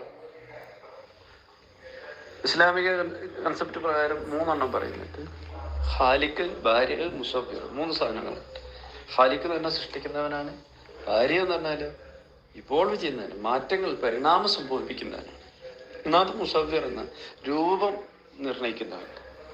വെറുതെ പരിണാമം നടന്നിട്ട് പോയപ്പോൾ രൂപം നിശ്ചയിക്കണം, അതിനൊരു പരിധി നിശ്ചയിക്കണം. ഇത്തരം കാര്യങ്ങളൊക്കെ ചെയ്യുന്നവനാണ് ദൈവം. അപ്പൊ ഈ എവല്യൂഷൻ എന്ന് പറയുന്നതും വാസ്തവത്തിൽ ദൈവത്തിന്റെ ഒരു റോളായി കണ്ടാൽ എന്താ കുഴപ്പം? ദൈവത്തിന്റെ ഒരു സ്വഭാവമായി കണ്ടാൽ എന്താ കുഴപ്പം? അവിടെ നിന്ന് താങ്കളുടെ ചിന്തകൾ വന്നാൽ ഇതെല്ലാം തന്നെ തീരും. താങ്കൾ ദൈവത്തെ പറ്റി ചിന്തിക്കുന്നത് മറ്റൊന്നോ തരത്തിലാണ്. വാസ്തവത്തിൽ ഈ എവല്യൂഷൻ തിയറിയും ദൈവം തമ്മിൽ ഒരു ബന്ധമില്ല. ഒരു സ്ഥലത്ത് പോലും ഇത് തമ്മിലൊരു കണക്ഷൻ നമുക്ക് കാണാൻ കഴിയില്ല. ഒന്നാമത്തത്. രണ്ടാമത്തത്, ദൈവത്തെ അന്വേഷിക്കേണ്ട തിയറികളിലല്ല. വാസ്തവത്തിൽ തിയറികൾക്ക് പുറത്താണ്. അപ്പൊ അത് പറയുമ്പോൾ പറയും തിയറി എന്താ ഇല്ലേ? പക്ഷെ തിയറികളിൽ നമുക്ക് ദൈവത്തെ കാണാം വേണമെങ്കിൽ. ഇപ്പൊ ഖുർആനൊക്കെ പറയുന്നതെങ്കിൽ നിങ്ങൾ സൃഷ്ടികളിലേക്ക് നോക്കാനാ, ദൈവത്തിന്റെ സൃഷ്ടികളിലേക്ക് നോക്കുക, എന്നിട്ട് സൃഷ്ടാവിനെ കണ്ടെത്തുക എന്നുള്ളതാണ്. അതിലേക്ക് നമുക്ക് വരികയാണെങ്കിൽ നമുക്ക് ഇവിടെ ദൈവത്തെ കാണാൻ പറ്റും. നമ്മൾ ഏലിയൻസിന്റെ കാര്യം പറഞ്ഞല്ലോ, കാലിഫോർണിയയിലെ സംഭവം. എന്താണ് അവിടെ സംഭവിക്കുന്നത്? നമ്മൾ ഒന്നെങ്കിൽ നമ്മൾ ഉരുത്തിരിഞ്ഞതുപോലെ ആ ഒരു അത്ര ഒരു ജീവിഭാവം ലോകത്ത് എവിടെയെങ്കിലും ഉണ്ടെങ്കിലോ എന്നുള്ള ഒരു സാധാരണ നിഷ്കളങ്കമായ അന്വേഷണമാകും. അതല്ലെങ്കിൽ രണ്ടാമതുള്ളത് ഭയത്തോടെയുള്ള അന്വേഷണമാകാം. വല്ല എവിഡൻസും കിട്ടുന്നുണ്ടോ എന്ന് പേടിയാണ്. ഏതെങ്കിലും ഒരു സാധനത്തിന്റെ ഒരു എവിഡൻസ്, വല്ല സിഗ്നലും വരുന്നുണ്ടോ എന്നുള്ളത്. ഇത്തരത്തിൽ ആണ് നമ്മൾ അവിടെ ഇതൊക്കെ അന്വേഷണം പോകുന്നത് ഏലിയൻസിന്. അത് നമ്മളുടെ പരിധിക്കുള്ളിലുള്ള വല്ല സിഗ്നലുകളും നമുക്ക് കിട്ടിയാൽ നമ്മൾ എന്ത് മനസ്സിലാക്കുക? ഏലിയൻസ് അവിടെ മറ്റെന്തോ ഉണ്ട് എന്നൊന്ന് മനസ്സിലാക്കുക. ഇതുപോലെ പ്രപഞ്ചത്തെ മനസ്സിലാക്കാനും ദൈവത്തെ മനസ്സിലാക്കാനും ഇതേ ടൂള് തന്നെ ഉപയോഗിച്ചിറങ്ങി. ഈ പ്രപഞ്ചത്തിൽ എന്തെങ്കിലും സിഗ്നലുകളുണ്ട് എന്ന് നമ്മൾ നോക്കുമ്പോൾ പ്രപഞ്ചം മുഴുവൻ സിഗ്നലുകളാണ് നമ്മൾ കാണുന്നത്. ഞാൻ ഉദാഹരണം പറയും, മൈറ്റോകോൺട്രിയ എന്ന് പറയുന്ന ചെറിയ സാധനത്തിലേക്ക് നോക്കുക. ഒരു കോശത്തിൻ്റെ ഉള്ളിലാണുള്ളത്, വളരെ ചെറുത്. നൂറുകണക്കിന് മൈറ്റോകോൺട്രിയകളാണ് നമ്മളൊരു കോശത്തിലുള്ളത്. ഇതിൽ ഓരോ മൈറ്റോകോൺട്രിയയിലും ആയിരക്കണക്കിന് പ്രോട്ടോൺ പമ്പുകളാണുള്ളത്, പ്രോട്ടോൺ പമ്പുകൾ. എന്നിട്ട് പുറത്തു വരുന്ന ആ പ്രോട്ടോൺ ബാരിയർ എന്ന് വരുന്ന പ്രോട്ടോണുകളെ ഇതിങ്ങനെ പമ്പ് ചെയ്തുകൊണ്ടിരിക്കുക നിരന്തരമായിട്ട്, ആയിരക്കണക്കിന്. ഇത് കണ്ടിന്യൂസ് ആയി നടക്കുന്ന ഈ പമ്പിങ് വഴിയാണ് ATP ഫോർമേഷൻ സംഭവിക്കുന്നത്. ATP എന്ന് റിഡക്ഷൻ നടക്കുന്നത്, നമ്മളെ സെല്ലിന് എനർജി കിട്ടുന്നത്. അത്രമാത്രം എത്രയെന്ന് പറഞ്ഞു കഴിഞ്ഞാൽ ഇതിൻ്റെ ആ സ്ഥലത്തേക്കുള്ള പൊട്ടൻഷ്യൽ എനർജി ഒക്കെ ഉണ്ടല്ലോ, അതിനൊക്കെ ബാലൻസ് ചെയ്യാൻ വേണ്ടി നമ്മുടെ ശരീരം ഉണ്ടാക്കിയ ഒരു സിസ്റ്റം ഉണ്ട്. അതിനെപ്പറ്റി ഇപ്പം ജസ്റ്റ് ഒന്ന് ചിന്തിച്ചാൽ നമുക്ക് അവിടെ കാണാൻ പറ്റും ദൈവത്തിന്. അതായത് അവിടെ ഒരു സിഗ്നൽ വരാനുണ്ട്, അതൊരു ഇൻഫർമേഷൻ്റെ സിഗ്നലാണ് വാസ്തവത്തിൽ. അതല്ലാതെ ഒരു റേഡിയോ വേവ് അല്ല, അതല്ലാതെ മറ്റെന്തെങ്കിലും ഒരു വേവ് അല്ല, ഒരു ഇലക്ട്രിക് സിഗ്നൽ അല്ല. പക്ഷെ ഇൻഫർമേഷൻ, അതാണ് ഇൻഫർമേഷൻ്റെതായ ഒരു സിഗ്നൽ ഉണ്ട്. അത് വെച്ച് നമുക്ക് കാര്യങ്ങൾ മനസ്സിലാക്കാവുന്നേ ഉള്ളൂ. എന്തായാലും തൽക്കാലം ഞാൻ എൻ്റെ മറുവാദം നിർത്തുന്നു. നമസ്കാരം. ഇവിടെ ഞാൻ ഉദ്ദേശിച്ചത് എല്ലാം ഈക്വൽ ആവണം, ഈക്വാലിറ്റി ആവണം, അതൊന്നല്ല ഇവിടെയുള്ള വാദം. ഞാൻ പറഞ്ഞ റീസണിങ് എന്താണെന്ന് വെച്ച് കഴിഞ്ഞാൽ, റിലീജിയസ് ഗോഡ് ഇവിടെ സ്പെസിഫിക് ആയിട്ട് അബ്രഹാമിക് റിലീജിയസ് ഗോഡ് ആണ് ഞാൻ ഉദ്ദേശിക്കുന്ന ഗോഡ്. അതിൻ്റെ ഡെഫിനേഷനുമായിട്ട് പരിണാമ സിദ്ധാന്തവും നാച്ചുറലോ പോകുന്നില്ല എന്നാണ് ഞാൻ പറഞ്ഞത്. എന്തുകൊണ്ടാണ് പോവാത്തത്? റിലീജിയസ് ഗോഡിൻ്റെ ഡെഫിനേഷൻ പറയുന്നത് ഒമിനിപൊട്ടൻ്റ് ആണ്, സർവശക്തനാണ്, കാരുണ്യമയനാണ്, സർവജ്ഞാനിയാണ്, എല്ലാം പരിപാലിക്കുന്നതാണ് എന്നുള്ള രീതിയിലാണ് പോകുന്നത്. ഈ ഡെഫിനേഷന് യോജിക്കുന്നില്ല എന്നാണ് ഞാൻ പറഞ്ഞത്. അപ്പം താങ്കൾ മറ്റൊരു ദൈവത്തെ ഇവിടെ അവതരിപ്പിച്ചു, ഇതെല്ലാം എങ്ങനെയാണ് എവല്യൂഷൻ പോകുന്നത്, അങ്ങനെയാണ് ദൈവം ഉദ്ദേശിച്ചത്. അങ്ങനെയാണെങ്കിൽ പിന്നെ ദൈവത്തിൻ്റെ ഡെഫിനേഷൻ മാറും. ഞാൻ ഉദ്ദേശിക്കുന്നത് ദൈവം ഇതാണ്. ഈ താങ്കൾ ഉദ്ദേശിക്കുന്നത് ഇസ്ലാമിക് ഗോഡിനെ അല്ല എന്നുണ്ടെങ്കിൽ അത് താങ്കൾ പറയണം, എങ്കിലാണ് എനിക്ക് ഈ വാദങ്ങളൊക്കെ മാറ്റാൻ പറ്റുള്ളൂ. അപ്പം ഞാൻ വിചാരിച്ചു വെച്ചിരിക്കുന്നത് അബ്രഹാമിക് ഗോഡ്, ക്രിസ്ത്യൻ, ജൂത അല്ലെങ്കിൽ ഇസ്ലാം അതുപോലുള്ള ദൈവങ്ങളെയും അവരുടെ സങ്കല്പങ്ങളെയും അവരുടെ ഡെഫിനിഷനുകളെയുമാണ് ഞാൻ ഉദ്ദേശിച്ചിരിക്കുന്നത്. ഓക്കെ, ഒരു ഡെയിസ്റ്റിക് ദൈവത്തെയാണ് താങ്കൾ ഉദ്ദേശിക്കുന്നത് എങ്കിൽ എനിക്ക് എൻ്റെ വാദങ്ങൾ മാറ്റേണ്ടി വരും. താങ്കൾ അതാണ് ഉദ്ദേശിക്കുന്നതെങ്കിൽ അത് പറയണം. ഓക്കെ, ഞാനത് ചോദിക്കേണ്ടതായിരുന്നു, ഞാൻ ചോദിച്ചില്ല. ഞാൻ ഇങ്ങനെ ഒരു ചിന്തയിലായിരുന്നു. താങ്കൾ ഇസ്ലാമിക് ഗോഡിനെയാണ് ഉദ്ദേശിക്കുന്നതെന്ന് വിചാരിച്ചിട്ടായിരുന്നു ഞാൻ സംവാദം സ്റ്റാർട്ട് ചെയ്തത്. താങ്കൾക്ക് അത് അങ്ങനെയല്ല, ഡേറ്റിക് ഗോഡിനാണ് താങ്കൾ ഉദ്ദേശിക്കുന്നത് എങ്കിൽ താങ്കൾ അടുത്ത സംവാദത്തിൽ പറയുകയാണെങ്കിൽ എൻ്റെ വാദത്തിൻ്റെ ഗതി ഞാൻ മാറ്റുന്നതായിരിക്കും. പിന്നെ മറ്റൊരു പോയിന്റ് എന്താണെന്ന് വെച്ച് കഴിഞ്ഞാൽ, ഇവിടെ ഏലിയൻസിനെ കണ്ടെത്തുന്നതും അല്ലെങ്കിൽ ഏലിയൻസ് എവിടെയാണെന്ന് സെർച്ച് ചെയ്യുന്നതും ഒക്കെ അത് എന്താണെന്ന് താങ്കൾ വീണ്ടും പറഞ്ഞിട്ടില്ല, എനിക്കത് മനസ്സിലായില്ല. അതെങ്ങനെയാണ് ഈ വാദത്തിന് ഒരു താങ്കളുടെയോ എൻ്റെയോ വാദത്തിന് അതെങ്ങനെയാണ് ഒരു മുതൽക്കൂട്ടാവുന്നത് എനിക്ക് മനസ്സിലായില്ല. അത് ഇപ്പോഴും താങ്കൾ പറഞ്ഞിട്ടില്ല, അത് പോട്ടെ. പിന്നെ ഞാൻ പറഞ്ഞ 5 പോയിന്റുകൾ ഞാനൊരു ദൈവത്തെ അങ്ങനെയല്ല ചെയ്തത്. എനിക്കറിയുന്നൊരു ദൈവം, റിലീജിയസ് ഗോഡ്, ആ ഡെഫിനീഷനെതിരെ ഞാൻ സംസാരിച്ചത്.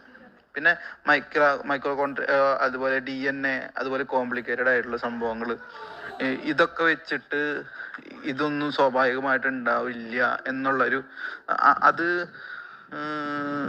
എത്രത്തോളം വാലിഡ് ആയിട്ടുള്ള ആർഗ്യുമെൻ്റ് ആണെന്ന് എനിക്കറിയില്ല. നാച്ചുറലിൽ സംഭവിക്കുന്ന കാര്യങ്ങൾ അത് സ്വാഭാവികമായിട്ട് റാൻഡം മ്യൂട്ടേഷൻ ആയിട്ട് സംഭവിക്കുന്നതാണ്. നാച്ചുറൽ സെലക്ഷൻ സംഭവിക്കുന്നത് ഒരു പ്രദേശത്തെ അല്ലെങ്കിൽ ആ നേച്ചറും കാര്യങ്ങളൊക്കെ വെച്ചിട്ടാണ് നാച്ചുറൽ സെലക്ഷൻ സംഭവിക്കുന്നത്. അതുകൊണ്ടാണ് നാച്ചുറൽ സെലക്ഷൻ റാൻഡം അല്ല, പക്ഷെ ജനറ്റിക് മ്യൂട്ടേഷൻ അത് റാൻഡം ആയിട്ടാണ് പോകുന്നത്. ഇപ്പോൾ റേഡിയേഷൻ മൂലം ഉണ്ടാവുന്ന മ്യൂട്ടേഷൻസ്, അല്ലെങ്കിൽ ഇപ്പോൾ ക്യാൻസർ എന്ന് പറയുന്ന സംഭവങ്ങൾ, ഇതൊന്നും ആരെങ്കിലും നിയന്ത്രിച്ച് ഇങ്ങനെ കൊണ്ടുപോകുന്നതല്ല. അത് നമുക്കിപ്പോൾ നമ്മുടെ ശരീരത്തിൽ ഉണ്ടാകുന്ന മ്യൂട്ടേഷൻസ് ആണ്. അതൊക്കെ സ്വാഭാവികമായിട്ടുണ്ടാവുന്ന മ്യൂട്ടേഷൻ്റെ ഫലമാണ്. ഇതല്ല റാൻഡം ആണ്. അതല്ല non random selection natural selection ആണ്. മീൻസ് പ്രകൃതിയിൽ ഉണ്ടാവുന്ന ക്ലൈമറ്റ് ചേഞ്ച് അങ്ങനത്തെ കാര്യങ്ങൾ മൂലം നോൺ റാൻഡം സെലക്ഷൻസ് ഉണ്ടാവാറുണ്ട്. പക്ഷെ അവിടെയും ദൈവം അവിടെ വരുന്നില്ല എന്ന് പറയാൻ കാരണം, ഇതെല്ലാം നിയന്ത്രിക്കുന്നുണ്ടെങ്കിൽ എങ്ങനെയായിരിക്കണമോ റിലീജിയൻ പറയുന്നത്, അങ്ങനെയല്ല സംഭവിക്കുന്നത്. അതുകൊണ്ടാണ് അങ്ങനെ പറയുന്നത്. ഞാൻ ഇപ്പോൾ എല്ലാവരും സമത്വമായിരിക്കണം, ആ പോയിന്റിലേക്ക് ഞാൻ വീണ്ടും വരികയാണ്. എല്ലാവരും സമത്വമായിരിക്കണം എന്നല്ല ഞാൻ ഉദ്ദേശിക്കുന്നത്. ഇപ്പോൾ ഒരു ജീവിയെ പിടിച്ചു നിന്നിട്ടാണ് ഭക്ഷിച്ചിട്ടാണ് ജീവിക്കുന്നത്, അല്ലെങ്കിൽ ഈ ജിറാഫും ആൽഗിയും തമ്മിലുള്ള റിലേഷൻഷിപ്പ് ഞാൻ പറഞ്ഞു, അതിലൊക്കെ കാണുന്നത് റാൻഡം ആയിട്ടുള്ളൊരു അതിജീവനമാണ് കാണുന്നത്. ഇപ്പം നമ്മൾ ഇവല്യൂഷൻ നിയന്ത്രിക്കാൻ തുടങ്ങിയപ്പോഴാണ് നമ്മൾ ഇത്രയും വിപുലമായിട്ട് ജീവിക്കാൻ, നമുക്ക് ഇത്രയും സുഖസൗകര്യങ്ങളോട് ജീവിക്കാൻ സാധിച്ചതും, ഇതുപോലെയുള്ള ഭക്ഷ്യസമൃദ്ധമായിട്ട് നമുക്ക് ജീവിക്കാൻ സാധിച്ചതും, ഇത്രയധികം ജനപ്പെരുപ്പ് ഉണ്ടാവാൻ കാരണം എന്താ വെച്ചാൽ നമ്മൾ ഇവല്യൂഷനിൽ കൈവച്ചത് കൊണ്ടാണ്. അത്ര നാളും ആരും കൈവച്ചിട്ടില്ല എന്നുള്ളത് കൊണ്ട് തന്നെ അവിടെ ദൈവവും കൈവച്ചിട്ടില്ല ഇവല്യൂഷനിൽ. കാരണം ഒരുപാട് ജീവികൾ നശിച്ചു പോകുന്നുണ്ട്, ഒരുപാട് ജീവിതം റാൻഡമായിട്ട് വീണ്ടും വരുന്നുണ്ട്. ഇതൊക്കെ സ്വാഭാവികമായിട്ട് സംഭവിക്കുന്നതുകൊണ്ടാണ് അങ്ങനെ സംഭവിക്കുന്നത്. പിന്നെ ഇംപെർഫെക്ഷൻസ് എന്ന് പറയും, ഒന്നുകൂടി പ്രോബ്ലം ഓഫ് ഈവിൾ എന്ന് പറഞ്ഞത് എന്തോ സാത്താൻ്റെ ശക്തി, അതല്ല ഞാൻ ഉദ്ദേശിച്ചത്. കരുണാമയനായ ദൈവം തൻ്റെ സൃഷ്ടികളെ സൃഷ്ടിക്കുമ്പോൾ അവിടെ ക്രൂരത നിറഞ്ഞ കുറേ സംഭവങ്ങളാണ് കാണുന്നത്. പെയിൻ ആൻഡ് സഫറിങ് ആണ് കാണുന്നത്. ഇനി അബ്രഹാമിക് ഗോഡ് കരുണാമയൻ എന്ന് പറയുന്ന ഡെഫിനേഷൻ എടുത്ത് മാറ്റിക്കഴിഞ്ഞു കഴിഞ്ഞാൽ, കരുണാമയൻ എന്ന് പറയുന്ന ആ ഒരു ഡെഫിനേഷൻ അബ്രഹാമിക് ഗോഡുകളിൽ നിന്ന് എടുത്ത് മാറ്റിക്കഴിഞ്ഞാൽ ഞാൻ എൻ്റെ ഈ വാദം പിൻവലിക്കും. പെയിൻ ആൻഡ് സഫറിങ് എന്ന് പറയുന്ന എൻ്റെ വാദം ഞാൻ പിൻവലിക്കും. അതാണ് ഞാൻ താങ്കളോട് പറഞ്ഞത്, ദൈവത്തിൻ്റെ ഡെഫിനേഷൻ താങ്കൾ മാറ്റിയിട്ടുണ്ടോ എന്ന് ഞാൻ ചോദിച്ചത്. ഓക്കെ. പിന്നെ അടുത്തതെന്ന് പറഞ്ഞാൽ മനുഷ്യൻ എവല്യൂഷനിൽ കൈവയ്ക്കാൻ തുടങ്ങിയപ്പോഴാണ് മനുഷ്യൻ ഇത്രയും വിപുലമായിട്ട് വരാൻ തുടങ്ങിയത് എന്നാണ് ഞാൻ പറഞ്ഞത്. അപ്പോൾ ഇത് ഇത്ര നാൾ ആരും നിയന്ത്രിക്കാൻ ഉണ്ടായിരുന്നില്ല. മനുഷ്യന് ജീവിക്കാൻ പറ്റുന്ന ഭൂമിയിലിടം, മനുഷ്യൻ കൈവച്ചില്ലായിരുന്നെങ്കിൽ ജീവിക്കാൻ പറ്റുന്ന ഭൂമിയിലിടം വളരെ ചെറിയൊരു പ്രദേശം മാത്രമാണ്. പക്ഷേ മനുഷ്യൻ്റെ ടെക്നോളജിയും മനുഷ്യൻ്റെ കഴിവും കൊണ്ട് മനുഷ്യൻ കുറേ സ്ഥലത്ത് ജീവിക്കാനും ഒക്കെ പറ്റുന്നുണ്ട്. പിന്നെ ഈ എങ്ങനെയാണ് പരിണാമം പോകുന്നത്? അതിജീവിക്കാൻ സാധിക്കുന്നവയെ മാത്രം അതിജീവിച്ചിട്ട് ബാക്കിയുള്ള നശിച്ചിട്ടാണ് പരിണാമം മുന്നോട്ട് പോകുന്നത്. അപ്പോൾ അങ്ങനെ ഒരു സംഭവം എന്ന് പറയുന്നത് റാൻഡമായിട്ട് സംഭവിക്കുകയാണ്. അവിടെ ആരെങ്കിലും നിയന്ത്രിക്കാനാണ്, ആരെങ്കിലും നിയന്ത്രിക്കാനാണെങ്കിൽ ഇങ്ങനെ ആയിരിക്കില്ല പോവുക, ഇങ്ങനെ റാൻഡമായിട്ടല്ല പോവുക എന്നാണ് ഞാൻ ഉദ്ദേശിച്ചത്. ഞാൻ എൻ്റെ വാദം ഇതോടെ നിർത്തുകയാണ്. മീൻസ് ഞാൻ പറഞ്ഞ 5 വാദങ്ങൾക്കും താങ്കൾ മറുപടി പറഞ്ഞു എന്ന് എനിക്ക് തോന്നിയിട്ടില്ല. പിന്നെ അതുപോലെ തന്നെ താങ്കൾ പറഞ്ഞു ലക്ഷണങ്ങൾ, ഒരേ ഒരു ലക്ഷണം താങ്കൾ പറഞ്ഞു മൈക്രോകോൺട്രിയയുടെ ഇത് കണ്ടിട്ട് ആണ് താങ്കൾ ദൈവമുണ്ട് എന്ന് പറയാൻ പോകുന്നതെന്ന് താങ്കൾ ഉദ്ദേശിച്ചു. പക്ഷേ അവിടെ എന്താ പ്രശ്നം എന്ന് വെച്ച് കഴിഞ്ഞാൽ കോംപ്ലിക്കേറ്റഡ് ആയിട്ടൊരു സ്ട്രക്ചർ ഉണ്ട്, അല്ലെങ്കിൽ കോംപ്ലിക്കേറ്റഡ് ആയിട്ടൊരു സംഭവം ഉണ്ട് എന്നുള്ളത് കൊണ്ട് അതിൻ്റെ പിന്നിലൊരു സർവശക്തനുണ്ട് എന്ന് നമുക്ക് വാദിക്കാൻ സാധിക്കില്ല. കാരണം സ്വാഭാവികമായിട്ട് സംഭവിക്കുമ്പോൾ അത് വളരെ സിമ്പിളായിട്ടാണ് അത് സ്റ്റാർട്ടാവുക. ഇപ്പോൾ ഉദാഹരണം ഒരു കമ്പ്യൂട്ടർ പ്രോഗ്രാം ഉണ്ട്, ഒരു ഗെയിം ഉണ്ട്, ഒരു 3-4 ഒരു പാറ്റേൺ വെച്ചിട്ടാണ്. പക്ഷെ അതിന് മൾട്ടിപ്പിളായിട്ട് സ്വാഭാവികമായിട്ട് മൾട്ടിപ്പിളായിട്ട് കുറേ ഗെയിംസ് അതിൽ നിന്നുണ്ടാവും. അത് അതിൻ്റെ ലിങ്ക് വേണമെങ്കിൽ ഞാൻ തരാം. അതങ്ങനെ സ്വാഭാവികമായിട്ടുണ്ടാവും, കോംപ്ലിക്കേറ്റഡ് ആയിട്ടുണ്ടാവും. അപ്പോൾ വളരെ സിമ്പിളായിട്ടുള്ളൊരു സംഭവത്തിൽ നിന്ന് കോംപ്ലിക്കേറ്റഡ് ആയിട്ടുള്ളൊരു കാര്യങ്ങൾ ഉണ്ടാവാനുള്ള സാധ്യതയുണ്ട് അവിടെ. പിന്നെ ഞാൻ എൻ്റെ പഴയ എൻ്റെ നേരത്തെ ഒരു വോയിസ് ക്ലിപ്പിൽ പറഞ്ഞു, നാച്ചുറലായിട്ട് സംഭവിക്കുന്ന കാര്യങ്ങൾ മാത്രമേ സൃഷ്ടാവിനും ചെയ്യാൻ സാധിക്കുള്ളൂ, വട്ടത്തിലുള്ള ത്രികോണം ഉണ്ടാക്കാൻ സാധിക്കില്ലെന്ന് ഞാൻ പറഞ്ഞത്. നാച്ചുറലായിട്ട് സംഭവിക്കുന്നത് നാച്ചുറലായിട്ട് തന്നെ അത് നാച്ചുറലായിട്ട് സംഭവിക്കും. ഇതാണ് എൻ്റെ പോയിന്റ്. താങ്കൾ ഞാൻ പറഞ്ഞ 5 പോയിന്റുകളും ഇതിൽ ഒരു തെറ്റുകാരാണ്. ഈക്വാലിറ്റിയെ കുറിച്ച് ഞാൻ ഉദ്ദേശിച്ചിട്ടില്ല. ഈക്വാലിറ്റി അങ്ങനത്തെ സംഭവം ഞാൻ പറഞ്ഞിട്ടില്ല. ഞാൻ ലക്ഷണങ്ങളാണ്, ദൈവത്തിൻ്റെ ലക്ഷണങ്ങൾ എങ്ങനെയാണ്, ആ ലക്ഷണങ്ങൾ എവല്യൂഷണറി പ്രകാരം ഫോളോ ചെയ്യുന്നുണ്ടോ, അത് ഇല്ല എന്നാണ് ഞാൻ പറഞ്ഞത്. ആ ഇല്ല എന്ന് പറയാനാണ് ഈ 5 വാദങ്ങൾ ഉപയോഗിച്ചത്. അല്ലാണ്ട് ഇക്വാലിറ്റി ആയിട്ടോടോ യാതൊരു ബന്ധവും ഇല്ല. പ്രിയപ്പെട്ട ജസ്റ്റിൻ, താങ്കളുടെ മറുവാദം ഞാൻ കേട്ടു. ഇവിടെ നമ്മളെ ഒരു വിഷയത്തിലേക്ക് വരേണ്ടതുണ്ട് എന്ന് ഞാനൊന്ന് ആലോചിച്ചു പോവാണ്. അതായത് പരിണാമ സിദ്ധാന്ത പ്രകാരം ദൈവത്തിനുള്ള സാധ്യതകൾ ഇല്ല എന്നാണ് താങ്കൾ സൂചിപ്പിച്ചത്.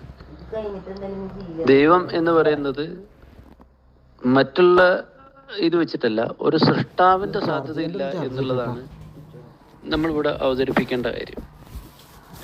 അതിന് പകരം താങ്കൾ ഒരു ആശയതലത്തിലുള്ള ഒരു ദൈവത്തിനെ സ്ഥാപിച്ചിട്ട് അതിന് കുറെ ഇതെല്ലാം കൊടുത്തിട്ട്, എന്താ പറയുക, ആട്രിബ്യൂട്ട്സ് ഒക്കെ കൊടുത്തിട്ട് ആ ആട്രിബ്യൂട്ട്സ് ഇവിടെ മാച്ച് ആവുന്നില്ല, അതുകൊണ്ട് ഇതാവുന്നില്ല എന്നൊക്കെ പറയുന്ന തലത്തിലേക്കാണ് പോകുന്നത്. അതൊരു ഇതുണ്ടല്ലേ, ക്ലിയർ ആയിട്ട് നമ്മൾ സംസാരിക്കുക.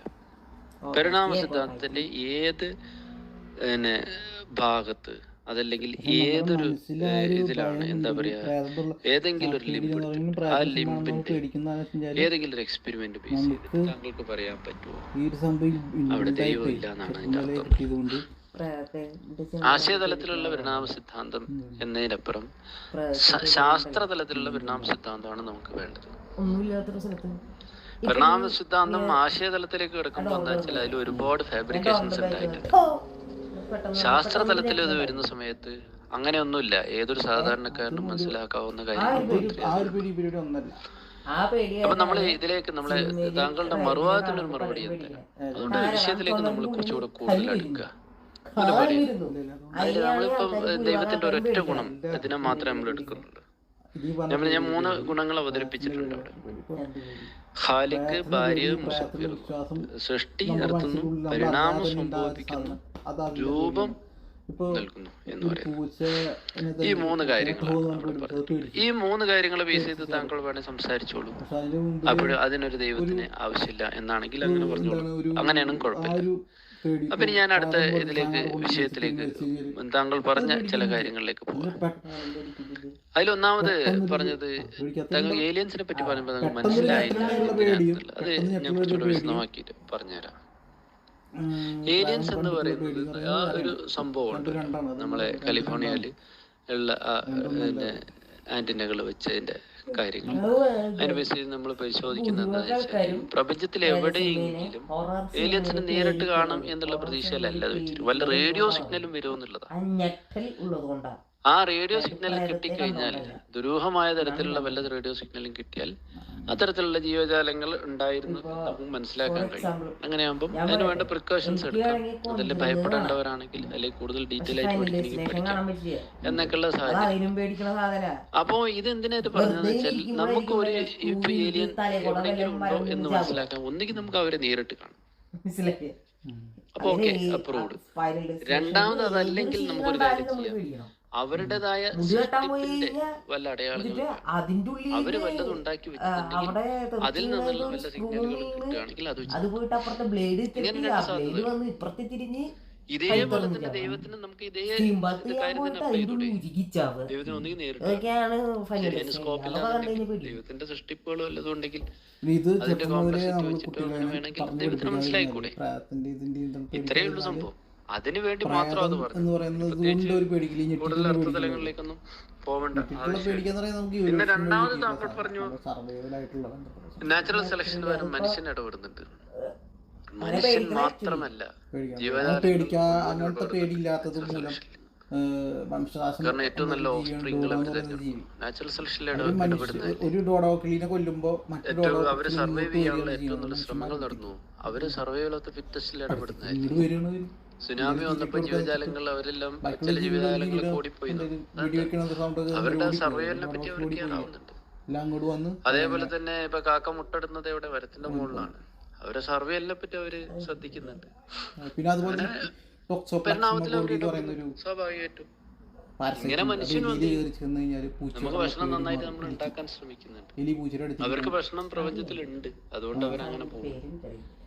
അല്ലെ നമുക്കാണെങ്കിലും ഒരു എത്രയോ 50,000 വർഷങ്ങൾക്ക് മുമ്പ് മനുഷ്യനുണ്ടായിരുന്നു. ഹോമോസാപ്പിയൻസിന് മുമ്പും നിയാൻഡർത്തൽസോ പല ആളുകളും ഇവിടെ ഉണ്ടായിരുന്നല്ലോ. ഈ ഹോമോസാപ്പിയൻസും നിയാൻഡർത്തൽസിനെ ഇന്റർവ്യൂ ചെയ്തിട്ടുണ്ടല്ലോ പല സ്ഥലങ്ങളിലും. അല്ലെ ഇതിനൊക്കെ രേഖകളുണ്ട് നമ്മളെ. അപ്പൊ അത് കഴിഞ്ഞിട്ട് ഈ കഴിഞ്ഞ 10,000 വർഷത്തിനുള്ളിൽ ഈ കൃഷിയും മറ്റു ഇതൊക്കെ വന്ന ഈ ഒരു കാലഘട്ടം നമ്മൾ വെറുതെ വെച്ചു. അതിനു മുമ്പ് ഇങ്ങനെ തന്നെയാണ് നമ്മൾ സർവൈവ് ചെയ്ത് വന്നിരുന്നത്.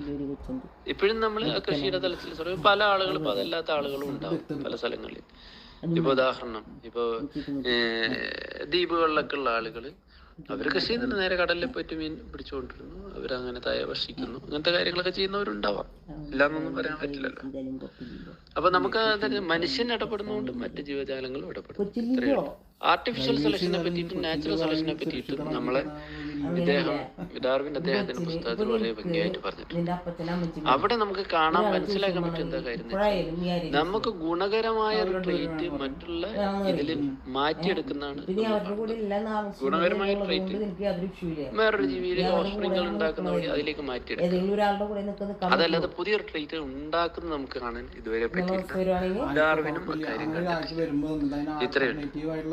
അപ്പൊ നാച്ചുറൽ സെലക്ഷൻ എന്നുള്ള തലത്തിൽ പുതിയൊരു സാധനം ട്രേറ്റ് നമുക്ക് ഉണ്ടാക്കി കൊണ്ടുവന്ന തരത്തിൽ ഒരു ആനയുടെ തുമ്പിക്കൈക്ക് പകരം അവിടെ കൊണ്ടുപോയിട്ട് ഒരു JCBയുടെ അത് ഉണ്ടാക്കുന്ന തരത്തിൽ അത്രയും സ്ട്രോങ് ആയിട്ടുള്ള സാധനം ഉണ്ടാക്കുന്ന തരത്തിലേക്ക് നമ്മളുടെ ജനറ്റിക് എഞ്ചിനീയറിംഗ് മാറിയിട്ടുണ്ട്. അങ്ങനെ മാറുമ്പോഴാണ് അവിടെ വ്യത്യാസം. നാച്ചുറൽ സെലക്ഷൻ വരും നമ്മൾ പൂർണ്ണമായി ഇടപെടുന്ന തരത്തിലുള്ള ഒരു ആർട്ടിഫിഷ്യൽ സെലക്ഷൻ മനസ്സിലാവുന്നുണ്ടെന്ന് വിചാരിക്കുന്നു. പിന്നെ അടുത്തത് മറ്റൊന്ന് താങ്കൾ പറഞ്ഞു കണ്ണിന്റെ ഇതിനെ പറ്റി ഒരുപാട് ഉപകാരമില്ലാത്ത സംഭവങ്ങൾ കാണുന്നുണ്ട്. ഇത് നമ്മൾ മനസ്സിലാക്കേണ്ടത് എങ്ങനെയാണെന്നറിയാം. അതായത് സ്ട്രോഡിങ്ങർ അദ്ദേഹം വാട്ട് ഈസ് ലൈഫ് എന്ന് പറയുന്ന ഒരു ലെക്ചർ നടത്തിയിരുന്നു. ആ ലെക്ചർ കേട്ടിട്ട് അതിനെപ്പറ്റി അന്വേഷിച്ചു പോയ ആളുകളാണ് ഈ പറഞ്ഞ നമ്മളെ വാട്സണും ക്രിക്കും അതുപോലെ ഇഷ്ടംപോലെ ആളുകൾ. അവർക്ക് ഒരുപാട് നോവൽ ഞാൻ ഒറ്റ ലെക്ചറിൽ ഇങ്ങനെ കാണാൻ പറ്റും. അപ്പോ ഇത് പറയുന്നത് ഈ വാട്ട് ഇസ് ലൈഫിൽ അദ്ദേഹം പറയുന്നത് തെർമോഡൈനാമിക്സിന്റെ സെക്കൻഡ് ലോ വയലേറ്റ് ചെയ്യപ്പെടുന്നത് എവിടെ വയലേറ്റ് ചെയ്യപ്പെടുക എന്ന് പറഞ്ഞു കഴിഞ്ഞാല് സാധാരണ ഇതിലൊരു ഒരു രൂപം ഉണ്ടാക്കിയാൽ അവിടെ സംഭവിക്കുന്ന എൻട്രോപ്പിയിൽ വരുന്ന മാറ്റമല്ല ഒരു